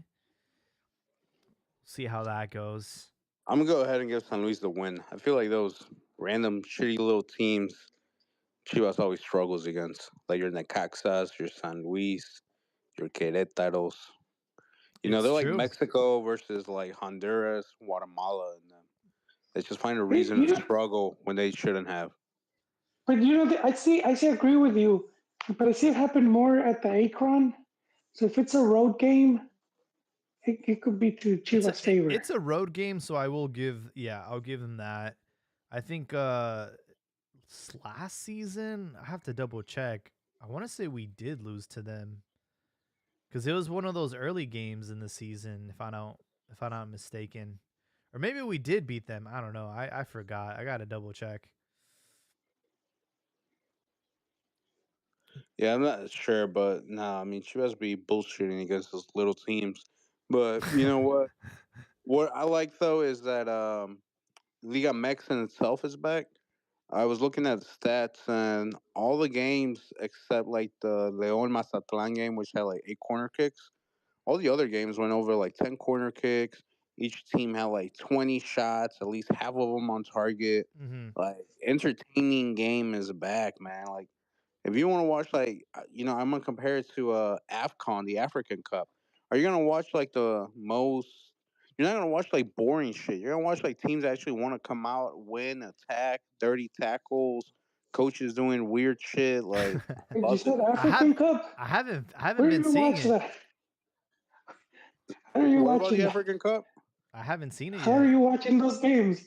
No, Oh man, really same way I watching watch Liga African Cup. MX. It's a bootleg channel, man.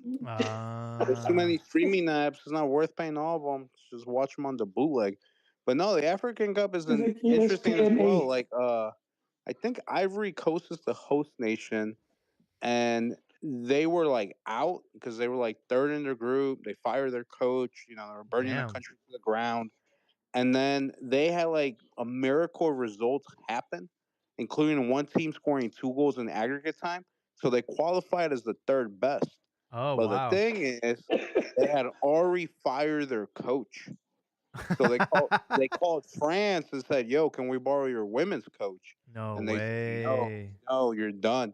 So they're like, "Shit." So they just got some random bum off the street, and then they went You're and lying. they went and beat Senegal, who was undefeated, led by Sadio Mane, and No now they're in the next way. round. So they went from firing their coach, eliminated, to playing the favorite to win the whole thing, to beating them. Like, Dude, it's that's shithousery, man.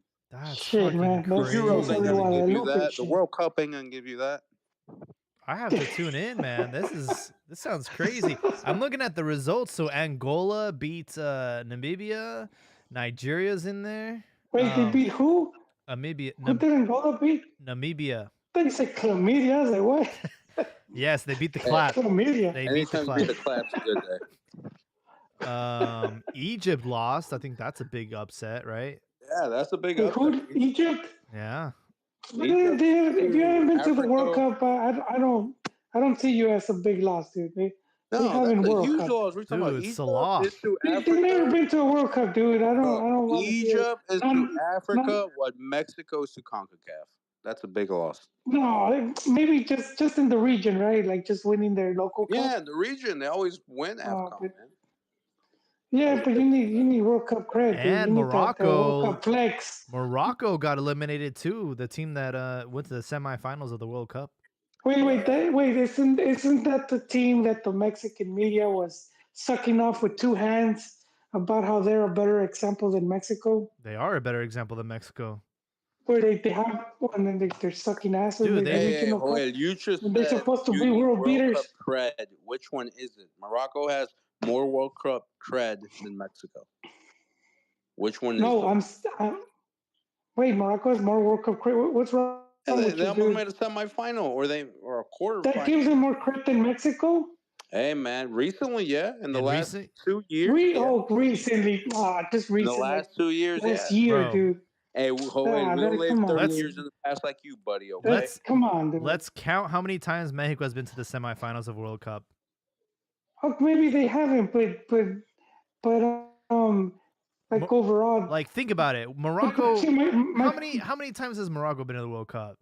Like, probably less than like three, maybe 2 or 3. And they've made a semi, bro. We've been to the World Cup like 1,000 times, and we haven't been that far. It's pretty embarrassing. But Wait. it's just sometimes I'm it's sorry to just cut you luck, guys dude. off. I just realized you have a listener called FC Gorditos from Illinois. Shout out to FC They're Gorditos. in 5th place. That sounds. And They're in 5th place. two-time indoor They- 6th division champions, currently in 5th. They're in Illinois. I'm from St. Louis. That's like 15 minutes away. I think I should find my new Sunday league team. FC If it is, dude, they Gorditos. have the right size jersey. No, that's the thing. To play for them, the jersey has to be 2 sizes too small. That's So funny. the belly shows. If the belly ain't showing, you can't play for them. Hey, Yeah, shout out to FC Gorditos. Thanks for joining us tonight. I love that name for a soccer team. That should be my I fit Sunday into league that. team, bro. FC Borrachos. Los Caguameros. The Caguameros. Caguameros. We got Albert. Well, no, Yeah, go ahead. just really quick, because they were painting that team to be world beaters, and here they are, and this one thing I said, like sometimes that just happens. You just get that one big, you just, the chips sort of fall where they, in the right place, like Costa Rica, right? Everyone again, like what happened to You them? still got to do it though, and Mexico hasn't, dude. I think that's the whole point. Yeah, but what Mexico's done has been a lot harder. I agree, but it's also we haven't Because we haven't gone consistent through so many years. We haven't progressed, man. I think that's the thing. Oh, that's not. Well, that's a whole other show. Yeah. I don't want to get into it. I mean, that's a whole. We have like a lot of They shit. beat going on there. Belgium. They beat Spain. They Portugal. eliminated Portugal. Yeah, dude. They lost to France. Like if you give Mexico those results, hey, you're gonna beat Spain. You're gonna beat Portugal. You're gonna beat Morocco Belgium. was a fluke. It's not happening again. It's a fluke.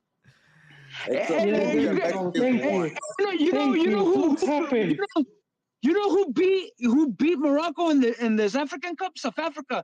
South Africa, who hasn't qualified to a World Cup Since they what hosted. Hey, the buddy, Japan one. don't Since underestimate they the power of the hosted, They Vuvuzuela, qualified to okay? 210 because they were the first host nation to not make it off the first round. That's who What? fucking beat them. they When's the were. last time you had a Yeah. Vuvuzuela smack you across the face?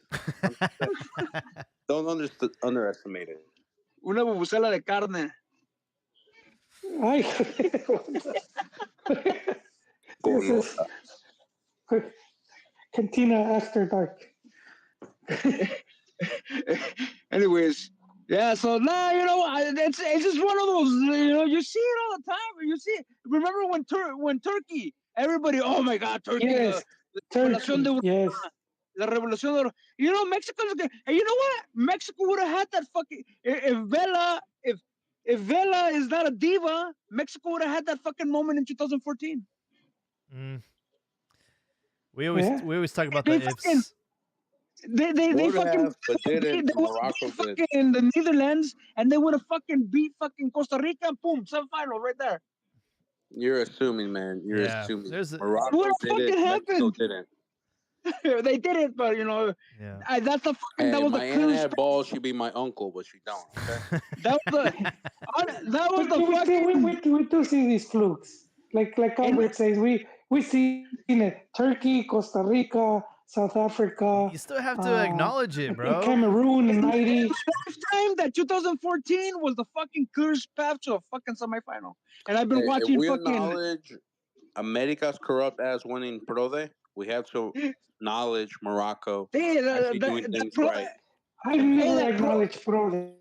Hey, honestly, I've the never. pro is the equivalent of those fucking what was that fucking those tournaments they were playing, the one after the pandemic and the one they played the Copa por Mexico. Copa That's por the equivalent of Mexico, that. yeah. It's the fucking equivalent of that.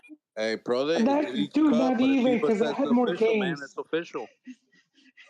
They had to, yeah. They said it. They said it much later. Televisa sent the check. It cleared. It got declared official. It's the shortest. It's the shortest Liga MX season Wow. ever. Embarrassing. Ever. It's kind of embarrassing, dude. Yeah. Yeah. It's been pretty embarrassing. But isn't there also the another tournament going on, like the Asian Cup too? Yeah, the Asian the Asian Cup, yeah, at the same time, yeah. Yeah, I'm gonna tell you, I'm a little racist. I don't pay attention to that. Oh. Man, I don't know, man. It's an Asian Cup, like all I know is that Japan's the best. That's all. Honestly, Japan's the best. Why do I have to watch? Honestly, they talk a lot of shit about the Gold Cup, but that fucking Asian Cup, come on, outside of Australia, Korea, and Japan, fuck, man. That's what I'm saying, man. Like, there's no hype, man. Oman, all those fucking, come on, man. It's like three nerds versus like a bunch of poor people. Like nobody wants to watch that. Damn, dude. And the Japan, Copa Syria, Oro is the fucking worst tournament in the world. Syria's gonna upset Japan? Never. And Copa Oro is the worst fucking tournament in the world. Come on. Well, I mean it is. It is. Copa Oro's pretty bad, dude. Look at the fucking Asian. Look at the fucking Asian Cup. Come on. At least the fucking Caribbean countries fucking le meten ahí huevos. But at least the Asian But over Cup there, is come on, neutral. dog. The Asian Cup is neutral, my guy. The Gold Cup's in the U.S. every time, so Mexico. They already set up the bracket because they know Mexico and the U.S. Who's hosting it? Who's hosting? Qatar. Oh, Qatar. wow, Qatar.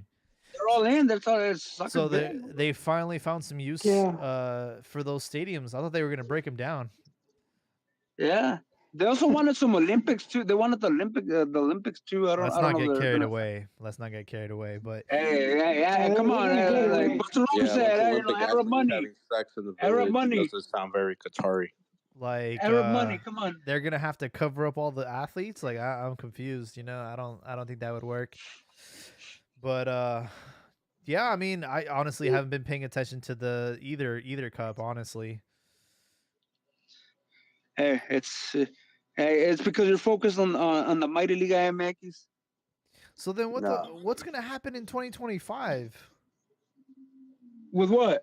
Well, because like if they're doing all these cups right now, like typically there's one cup per year, no? Then they're doing them all in the same year now? The African and the Asian, it's by yearly every 2 years, just like Copa Oro. Isn't the Euro this year too? Yeah, the Euros this year. No, the Euros this year. The Euros this year. summer? Yeah, God this damn, summer. bro. It's like the fucking soccer gods have blessed us. We got all the confederations playing this year. That's crazy.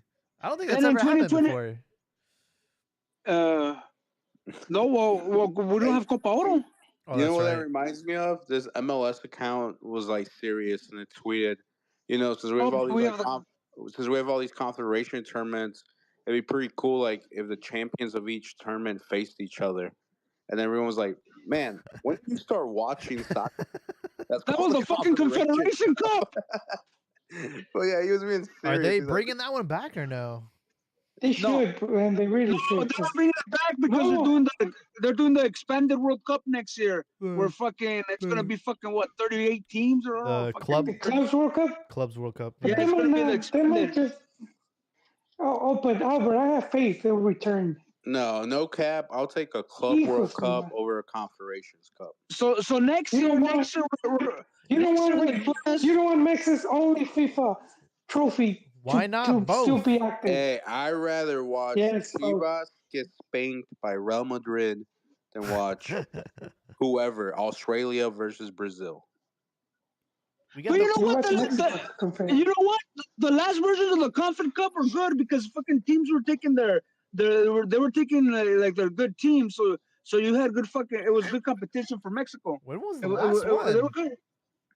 The last one was in with the Russia one. Brazil, where they got, Russia. The 2017. When that we got Mexico they lost to Brazil and they lost to Italy, Germany. but they lost. No, who was in the group? I know it was Brazil and it was Italy. I don't know who fucking else was in that group. Wait, that was 2013. That was 2013. No, that wasn't getting. It was good. Portugal, Mexico, Russia, New Zealand. And 17? Oh, okay. That was the other one. The group, but the group he was saying that wasn't getting. But wait, the group with Italy and Brazil. That was like 2013. Oh, 2013. My bad. That was when Chewy just said, "Fuck it, I'm not a goalie anymore," and put his hands up. Yeah. With that Pirlo free you're kick. right. But I mean, Mex played good. I mean, you expect them to beat Italy and Brazil. Yes. That was odd for me. What's the point of watching if you expect defeat? You know what was the worst one? That 2001 where fucking Ojitos Mesa took a fucking. You're opening old wounds, man. You're opening old wounds. They took Australia, no? Yeah, he lost to three. He lost to. I think he lost to Korea, France, and Australia. Well, fucking France, fucking let him have it. And I think they were all goleadas. Like they were all like by 3 goals, like 4. Yeah. You're opening old wounds, dude. Albert. Every time I hear people say, "Oh, the dark times of Mex," and it's like more current, I'm like Bane, like when he's telling Batman. Let's see. You only adapted the darkness. Mexico lost 2-0 to Australia, 4-0 to France. Yeah. And 2-1 to Korea. Oh, there you go. 3 defeats, though, man. And then you add all the goals. Ojitos took one of the most fucked up rosters I have ever seen from Mexico in an official tournament. It was like a fucking real fucked up. He said in a podcast that players told him not to call them up. Oh. He had Osvaldo Sanchez, Claudio Suarez, Joaquín Beltrán, David Oteo, Davino, Rangel, Juan Pablo Rodriguez, Abundis, Borghetti, Osorno. I mean, that doesn't seem too bad, bro. No, there was some fucking guys. You mislead there was me, some fucking guys that were fucking national team guys. Pavel Pardo, Germán Villa, Antonio de Nigris, Coyote, Octavio Valdés, Víctor Ruiz, Oscar Daut, Hugo Chavez, Luis Ernesto Perez. No, dude, solid. Who could have? He did say there was some players that told him not to call him Guau, up. though. I think Guau would have been nice. I guess the team to which it sucked. I think it was just Ojitos. I don't know. It was a fuck happens up. It happens to me all the time. My mind rewrites. Rewrite my memories. Hey, speaking of, You know what? No. You know what? I'm confusing it with the fucking team that fucking Vasco took to the Copa Oro 2002. My bad. Yeah, that was a real fucked up team. What were you gonna say, Habibi? no, I was gonna say, speaking of ojitos and Mexican coaches, do you guys see with Nestor La Torre? No, that wasn't Nestor La Torre. I think it was Ricardo Pelas. It was one of them too. One of them white Mexicans, man. And they said when Potro Gutierrez, he was like taking over the Mexican national team, I guess as It was their Nestor. coach. Yeah, It Nestor. was Nestor. That he was talking about that they had to teach him how to dress because he dressed like a bomb. Yeah, like this guy, and I was like, bro, like you may be white, but what kind of person are you to set somebody out like that? You basically call him like a bum. Like we got to teach him how to dress, put on a suit. What is he, a monkey? Like, no, mames. Pa' que se le quite lo naco. That's why those quotes are the best, man. It was like Hey, Huicho it's true what he Dominguez. said though. Hey, but what he said is true when he's like, No, I get it's true, he but that's said, sloppy you're talk. You know, representing that's Mexico, professional dude. Like, lazy. you're You not don't going as do yourself. that. Imagine you're Potro Gutierrez boy. Now you're dissing him. Mona pinche chango, no te sabes vestir o qué? That's pretty funny.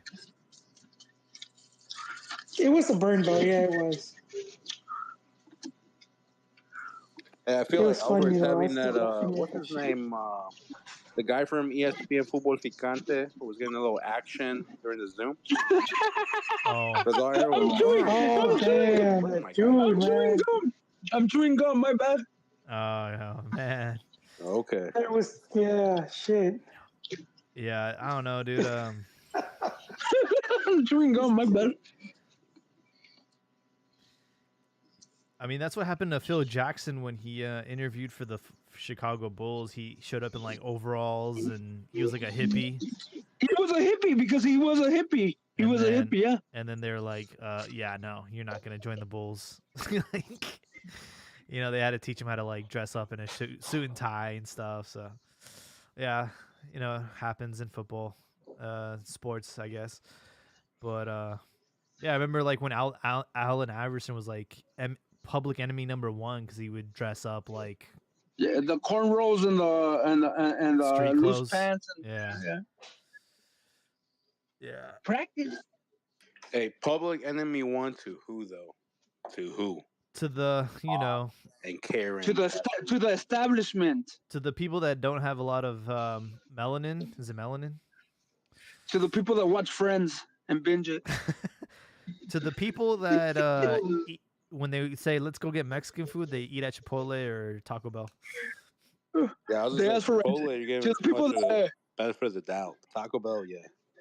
to the people that call quesadillas barbacoa enchiladas.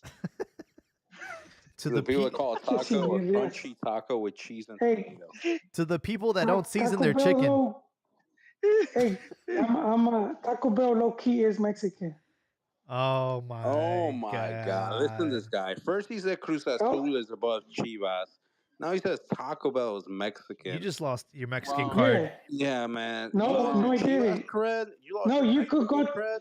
You The could only go reason to I'm gonna let it slide is because you're old, so you're that grandpa that says crazy shit.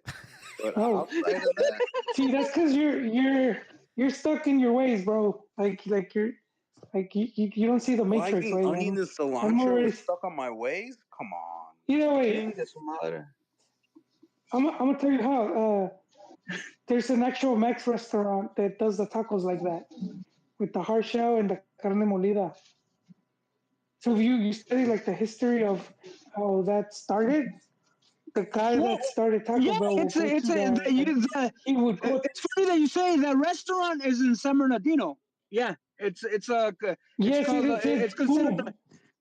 considered a historical site. Yes.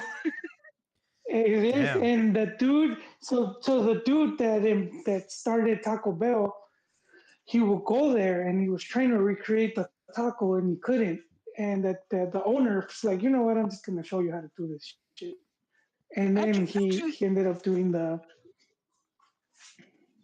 You know, I remember I remember my grandma and my mom making tacos de carne molida. It wasn't that fucked up. It was actually ground beef. It wasn't that concoction that they make. It was actually tacos de molida. See, the carne What the molida. hell was? Yeah, usually with the taco dorado, right? That's It's just being in usually the either trenches, with my guy. papa. That's just being in the trenches. That's all. But Hey, don't but it was Mexican dude cooking that food that made it like that. And I remember my dad was a ref, and cuando iba al colegio de árbitro, the guy that ran it, his wife, she would do a senadoría from her kitchen. I remember it was tacos de carne molida, yeah, dorados. Yeah, Cebolla, that's the whole thing. It's if you rank him, of course, to the best tacos or to the of course they're at the bottom but it's still Mexican that Hey, food, this is why Mexicans don't respect I think I'm culture. having them I'm gonna tomorrow. say it. Let's just say Taco Bell is as Mexican as Kid Cow. Let's just leave it at that. But I want to know what the hell was cooking. Ready for the smoke. I want to know. I want to know what was cooking in San Bernardino because McDonald's is from there originally too. Yeah, there's another, and then Del Taco came out of Barstow, which is a couple minutes north. Yeah, the IU is a hotbed for I think Jack in the Box from San Diego, Carl Jr. from Orange County. Which there was another one that came from San Bernardino. No, the Habit from San Bernardino. No, I'm not sure. No, but San Bernardino, man, it was druggies and fast food. Well, they must have been smoking some good shit. They were like coming out there, you gotta fucking be out there. You gotta fucking be on something. Habibi something insulted, but I bet he's made those runs to the Bell late night. I know he's had a cheesy gordita crunch. Hey, I'm gonna be honest. I'm gonna be honest. Xenophobic. That's what I gotta remember. I'm gonna be honest. As I gotten older, I can't handle that meat no more. I can't handle that. It's too spicy for me. I can't handle it. Didn't sound like he can't handle that meat. What are we talking about again? It's not even meat. It's fucking soy.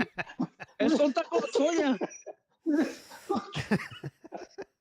You know how xenophobic I am? If I see somebody in a White Castle drive-through, I judge them. Oh, dude, I'm jealous. We don't have White Castle where I live. I think it's so good, bro. I just had the box stuff, which I don't think is nothing like the actual ones, right? No, I'm gonna tell you the truth. White Castle, I was in Vegas. Yes. And we had a couple drinks. I've been to that one. And it hit the spot, but then I had it sober and it wasn't as good. Yeah, dude. You can only dude, that's the first time I had it. That's the first time I had White Castle was in Las Vegas. And it was so there's three in Vegas. There's three in the Vegas area. One so bomb. in Fremont where the half naked people are. Fremont, and then one in I believe the Harrah's. And then when you're driving out, if you drive out to Southern California, there's I think there's a gas station that has a White Castle. So there's like three in that area. Mm. Well, I'm sure we'll be seeing Alexis Vega there shortly, sometime in his career. He's gonna be flipping burgers or eating there. Because I don't know what he's doing with his career, dog. I really don't. It's perplexing. It's like he's finding. It's like he's into self-sabotage. That's what it is. Yeah. Also, man, what's going on with like Toluca's like social media and like marketing team? Like they make these like low budget like videos to announce their signings. It's like they use their whole budget to sign the player, and then they're like, "Hey, man, just take out a phone and start recording us making a video." Like it's just like so. Somebody's nephew. Well, Toluca's one of the clubs that they don't generate a lot of money. They depend heavily on the turnstiles, on the people that come in. So I mean, I honestly don't think they have a budget for Pachuca, to be doing fucking short films. Like I feel bad for like Andres Guardado, his welcoming at León after seeing what they did for Chicharo. It's like, damn, bro. Oh yeah, come on. It's like, come on. Amaury's fucking does Hollywood fucking. Hey, to be fair, one is the biggest club in the country and welcoming the biggest Mexican legend in the last 20 years, and another one's the Tipo de Rancho for a player who played in mid-table teams. So, okay, So Who's called El Princeso by most fans. he's called El Príncipe because he debuted young, but he has no royalty characteristics in his career. But yeah, I've seen a lot of people call him El Princeso. they use El the Princeso. they use the letters that you typically see at quinceañeras, bro. First, Not only do they use them, they rent to them. They what? They rent to them, like a lady that organizes quinceañeras. Oh yeah, they. Hey, I just need to borrow them for like 5 minutes, man. How much do you charge me for that? To rent who? They didn't even pay her. They gave her a I loan. tell you about Chivas. No, so like Vergara was renting the Chivas players. he was renting Chivas players. Yes, sir. You could pay, and they would send a Chivas player to your party. oh yeah, that was the thing with the Vergara that okay, so he wanted to maximize profits, and it was like if you were having a party for your little Kevin, you could get Bofo or Ramosito. Aiden. You're lying. You guys are hating, but if you That was fucking not money, way. That's a lot of legit. money. no, I'm telling you, I Yes, wish you would yes. have done that. Think about it. You have Alexis Vega. You know he's not. Some guys call you and say, "Hey, Amaury, estamos haciendo la fiesta, la peda y todo, pero todos están bien aburridos." Vega walks in with two tamarindo vodka bottles. You know, hey, qué pedo. The party gets lit. And you're getting paid for it. Oh my god. That's Honestly, we're the party squad. We're here to play. We're here to play games. Oh my god. honestly, it's not out of this world because in the NFL, Gronk, his agent would have ran him out to parties. Like he would. There's an article where he goes to parties and like sometimes it's just he said it would get awkward. Like he wouldn't know what to say and like he didn't really want to indulge, so he would like keep to himself, so it would get awkward. But yeah, his agent would send them out to personal parties. You think they ever used them for bachelorette He's parties? an actor. Parties. Oh, you know He has the money. Oh, Yeah, you dude. know. They used Hector Reynoso. That's crazy, bro. I know that. I mean, like Johnny Football, right? They like he would sell like his autographs and memorabilia because he wasn't getting paid as a college player, right? So I get it, man. You got to make your money somehow. But look, even Gronk, he's a multimillionaire and he would fucking do parties. I mean, I guess that fancied him. I don't know. That's crazy. Hey, but if I will respect Guardado for one thing, is that what Chicharito is getting all this high-end treatment, he wasn't able to keep his girl while Guardado was. So that's a loyal one. He right wasn't able to what? Chicharito wasn't able to keep his girl, even though he's living the life of a king, while Guardado's living the life of a prince. It's easier when you're on your second marriage, dog. Yeah. Oh, And then Chicharito was with an influencer. Come on, man. No, Guardado. We went over this earlier. He got married twice, dog. Oh wow. Shit, Oof. never mind. Oof. So she has to keep her mouth shut. Yeah. Wait, and they had that whole thing with Guardado because they take the babysitter to the World Cup. I don't know if you guys remember that. That's kind of stupid. Wait, are you complaining They're that like hating a on his wife. babysitter gets to go to the World Cup? Yeah, people were making a big deal about it. What the fuck? Sign me up. You need a chauffeur? What do you need, buddy? I'll go to the World Cup. That's what I'm saying. But shit. I mean, I'm sure she just wanted to enjoy the World Cup without having a kid there. So yeah. But then it's Qatar. So how much fun can you actually have? You know who really enjoyed his life as a single guy? Ochoa. Do I have time to call you to recall a little story with Ooh. Ochoa that I saw? I'm down for that. Okay, so this is the first Mexico game. I worked with Zoom in 2007. They played, I believe, it was a makeshift team, and they played a makeshift team from Chile. So what's the name? So I'm in the mix zone, you know. I'm trying to just be cool, and then I see like a pretty girl in a tight dress, and I'm like, she's not fucking media. And then a guy from I'm not gonna say what network, Spanish network. He talks to a guy from La Federación. Then the guy from La Federación talks to a guy from Zoom, and then the guy from Zoom, he doesn't tell me, but he tells another gentleman that was working with the game crew. He tells him, pasa a la muchacha, pasa al vestidor. So the guys they go the guys from the TV station, they do their fucking interview, blah blah blah, and then they basically told the show, te trajimos esto. So la empieza a agasajar allí. Estás bien buena. Damn. Yeah. Damn, this is getting. I saw it with my fucking eyes. Keep going, bro. Keep going. Come on. They kicked me out. We got the fuck out of there. This is Cantina After Hours. I was already pulling out the Kleenex and the lotion, man. Don't stop now.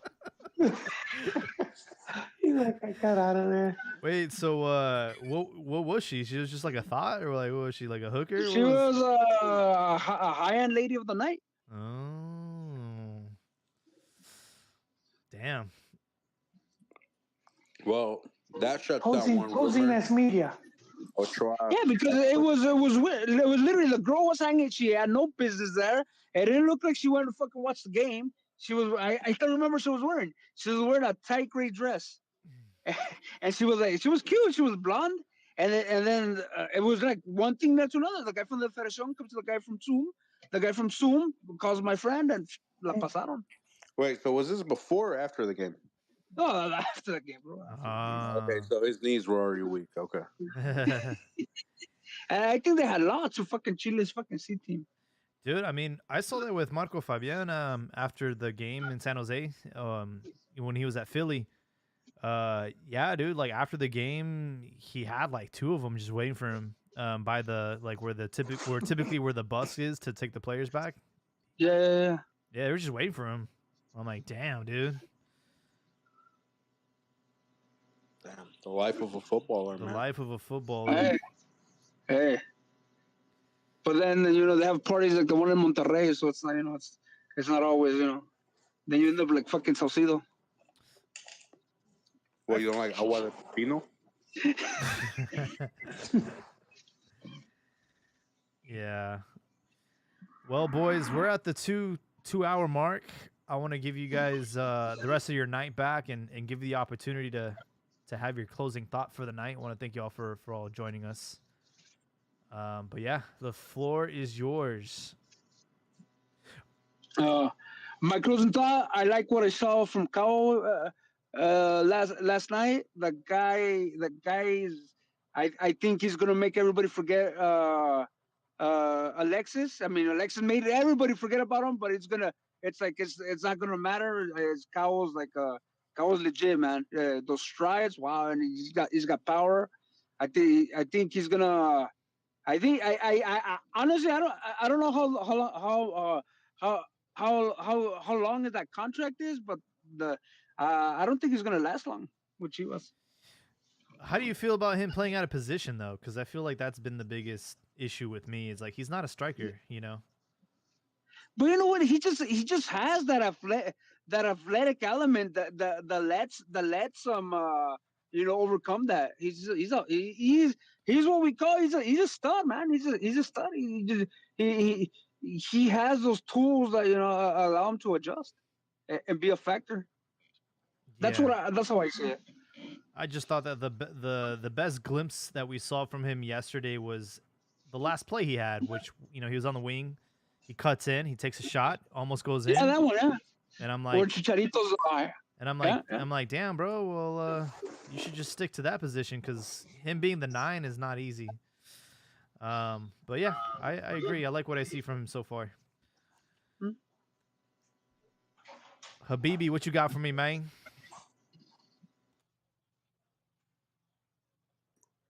I'm gonna say The one of the biggest concerns with the global game right now is that the youth don't watch their domestic leagues. Everybody wants to watch Champions League, Euros, World Cup, Mm-hmm. but nobody wants to watch MLS, Liga MX, Leagues your Cup. Leagues Cup. Everybody wants to watch the cream of the crop, which I get it, I understand. But Liga MX right now has a good thing going on. Like I said, a lot of offensive games. Each team getting at least 10 shots.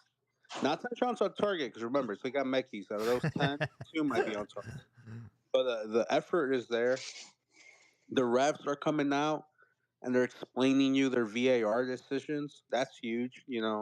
At first I was like, "What the hell?" But I think it's cool. I think it's interesting in that perspective. So if you're out there looking for a league you want to watch, I think Liga MX is it. It's like your purest form of soccer. It's like Sunday league. You know how that one Sunday league coach pays the ref before the game so things can go their way. It has everything. It has corruption. It has storyline. It has offense, no defense. It has Americans playing with Mexicans. Like Liga MX is the shit, bro. We And all the got other, drama. it's like the other leagues, they're the baddies. They're the Instagram models. Yeah, are they fine? Are they hot? Yeah, cool. But something about that girl next door, man. Just something about her. Liga MX is that girl next door. Yeah, what did Tommy say? It's like I got filet mignon at home, but sometimes McDonald's just hits right, you know? Yeah, the McDonald's fries. They're gonna be in your guts forever and never like deteriorate. But it's just something about them, man. Something about Yeah, that's a very good closing thought. We had Ray Orozco early on the show, and he was saying how it's not easy to consume, Liga MX in English because there's no content out there. So I think that's like a big challenge for the league is like now that you have Cade Cowell there, you have Brandon Vasquez, you have Chicharito, you have players that are drawing people that are not Mexican. You would like to see that kind of content that they can follow and watch and listen to. Because Liga MX, man, is entertaining. Like, you saw fucking Barney Rubble, on the in the locker room start to go at it with the other coach, and they started, fight and try to choke each other out, dude. Like, you only see that shit in Mexico, dude. It's just drama and entertainment. And No, that's But true. And Liga you know, MX needs to capitalize on that. And one thing you brought up is Brandon Vasquez. I need to apologize, Brandon Vasquez. I've been calling him a bum. I've been hating on him. I've been saying he's like overhyped. That boy is hitting some headers that you can tell yep, he has skill. Like he has skill. But if someone needs to be hated on, it's Pinchy Ricardo Peláez Peláez, for not signing him because de la transfer market Peláez. didn't justify his price. Yep. Really, really, my guy. So fuck Ricardo Peláez, fuck Buse. Damn. What does this have to do with this? Catchphrase. Joel, closing thoughts, man. I wanted to add on what you were mentioning about Orozco and the English because Yeah. we've had this discussion with him a few times before, and Liga MX has tried it, or it's not like they don't even look into it. It's just they know that Cholos they're gave not up going on to it. Didn't Cholos give Yeah, up on their English content? Yeah, America. And yeah, then they even America hired a white guy from I think from Philadelphia or New York to head their American efforts, and they yeah. just gave up on it. They Sorry, even boy. didn't America even open some offices here, like in Yeah, New Houston. York. It was in New York. They, I think it was in New yeah. York. New York. Yep. Yeah, So I mean, and the they hired a league, white guy. Yeah. yeah, the league has looked into it. It's just they haven't gotten like the positive results or the good returns to justify that.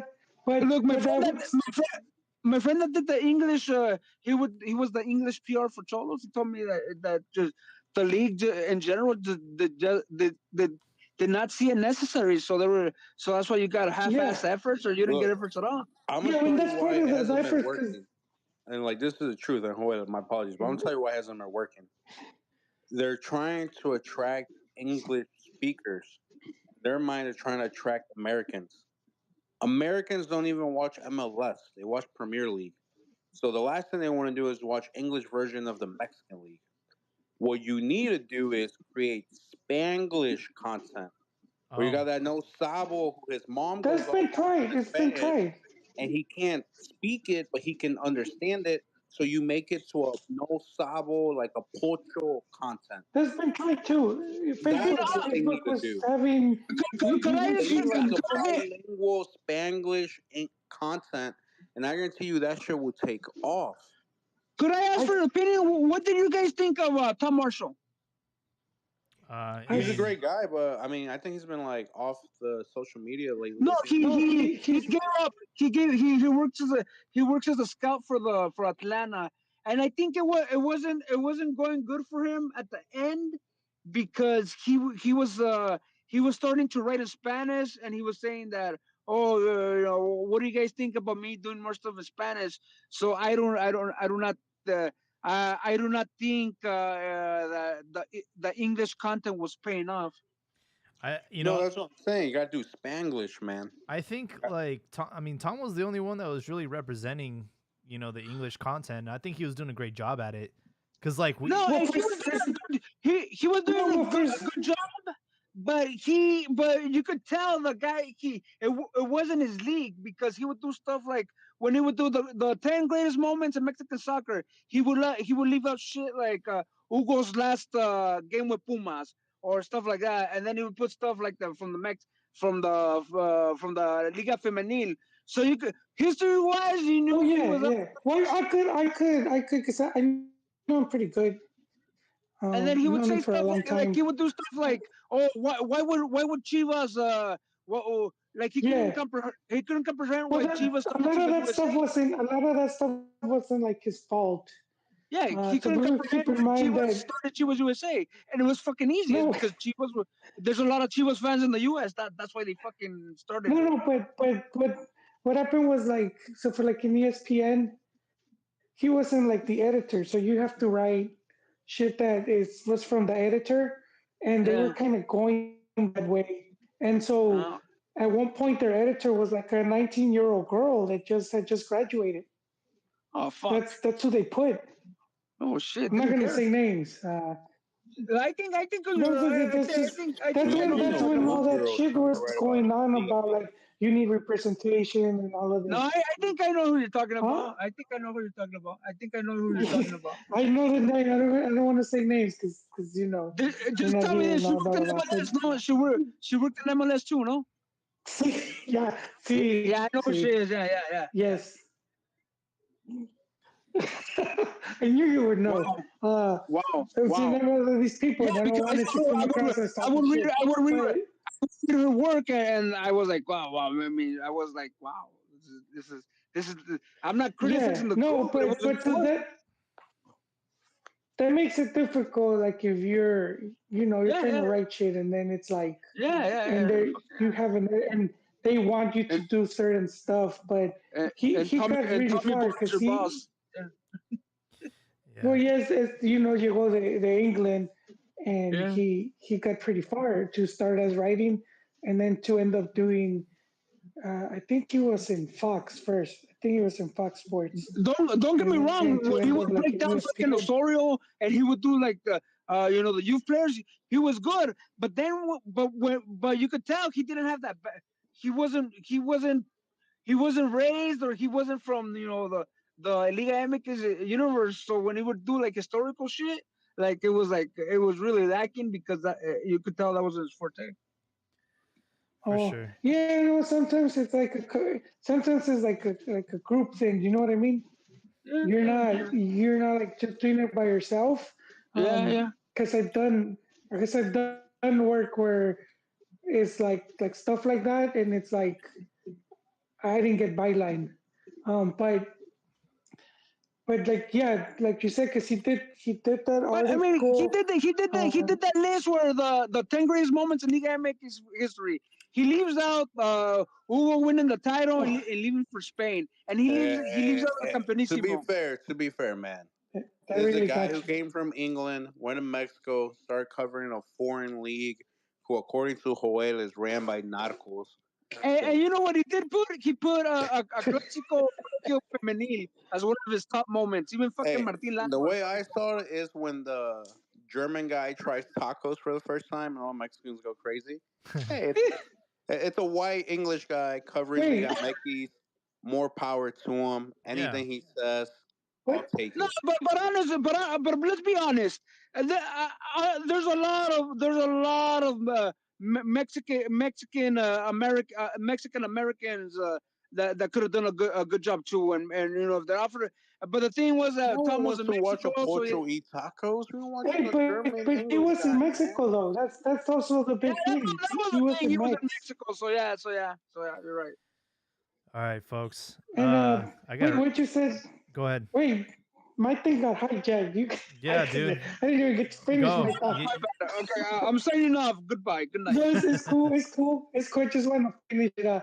No, so yeah, I agree. The club, the league, and the clubs have looked into the English stuff, and that's a big reason why they don't do it because it's the results haven't been there.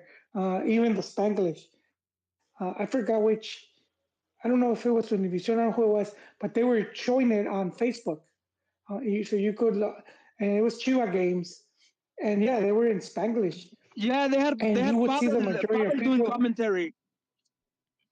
Yeah, and you would see the majority of the people if you went to the chat. I even took screenshots. Dude, they were just talking mad shit, and it was like you didn't really see any English speakers in there watching it. It was just like, hey man, what's with this English bullshit and blah blah. So it's kind of still not there, and they know it. But Orozco, what was his last name? Ray. Rey Rosco.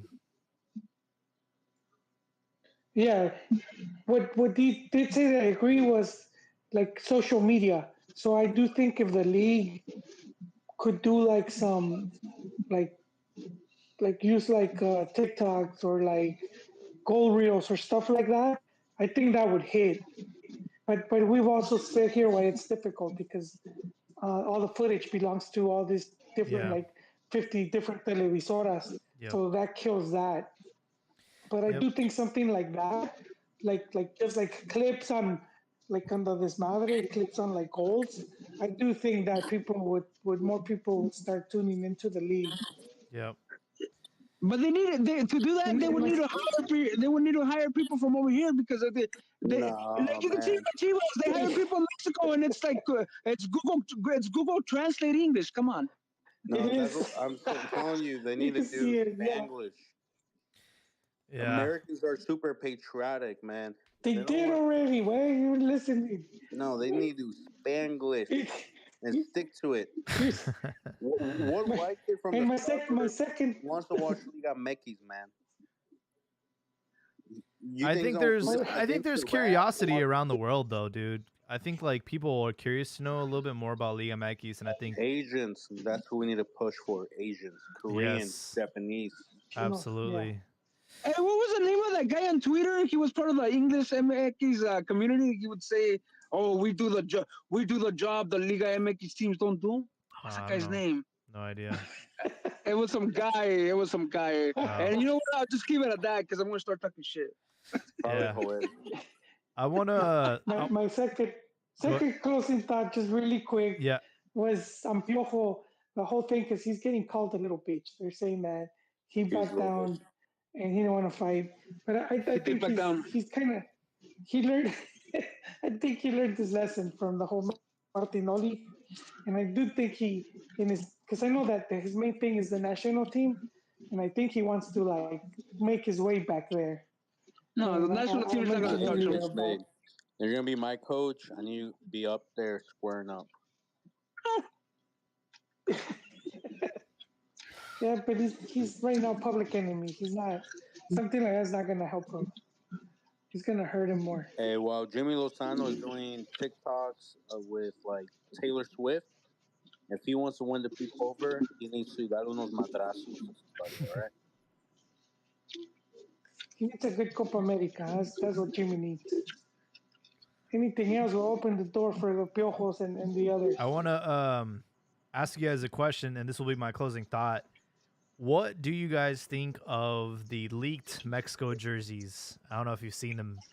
Oh, they're fucking nasty, dude. I hate them. The You white know one what? looks You like know it what I has think it fire is. tracks. You know what I think it is? Everybody's talking about after the Cat Williams podcast.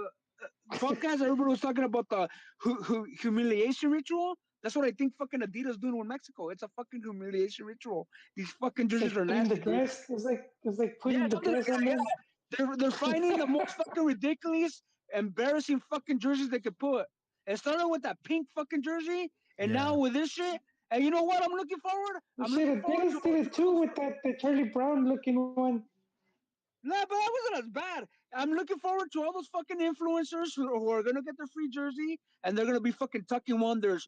Oh well, this peacock represents It's this in Franco. Mexico, and fucking some bullshit like that. Anyways, I'm done. That's it. I'm done. Yeah, Adidas have been disrespecting Mexico ever since they did the Power Rangers jersey, and I'm over it, dude. I think there's other brands out there that would. I want Mexico to go back to Nike, bro. I thought Nike was great, and we had them for such a short time. Hey, it could be worse. It could be with Charlie. I would take What's wrong with Charlie. Charlie? What's wrong with Charlie? I think Charlie without all the ugly ass sponsors looks fine.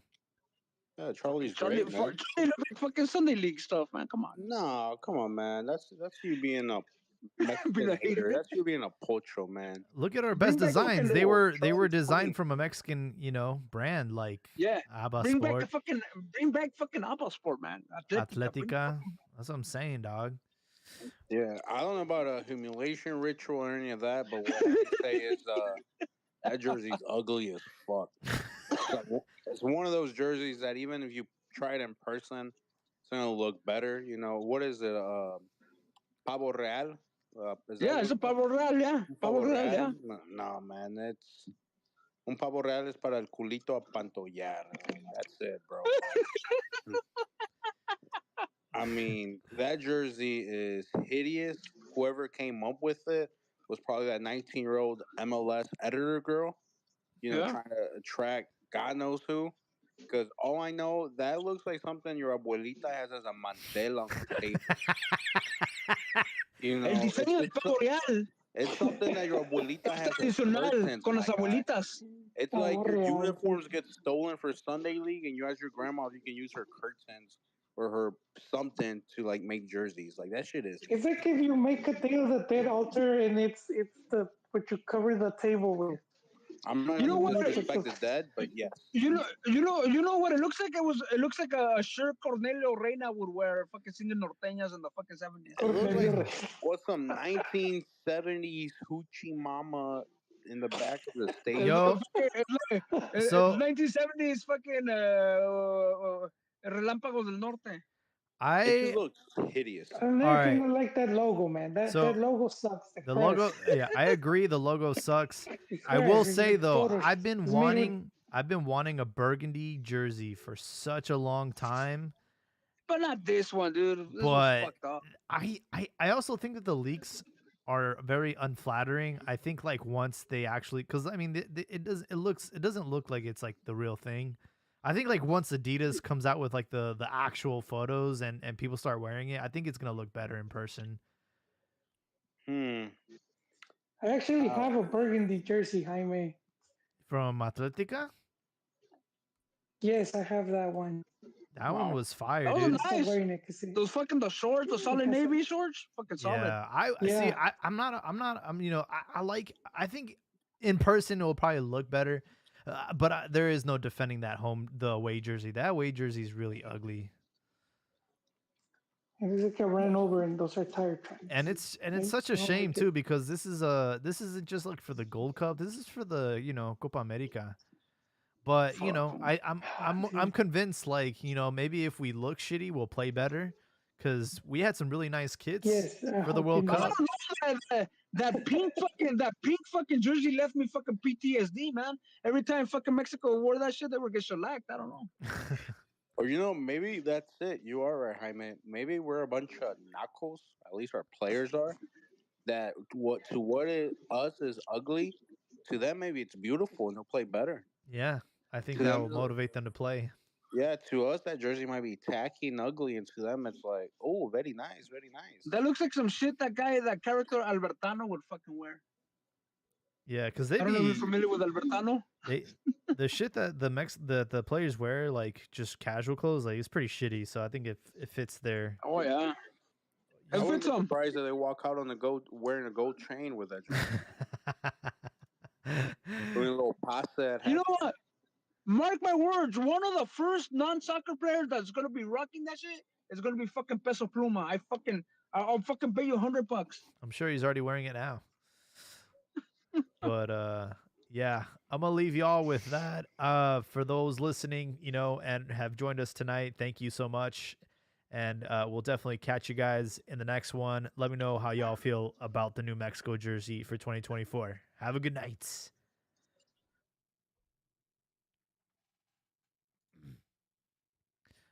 YouTube, thanks for joining us tonight.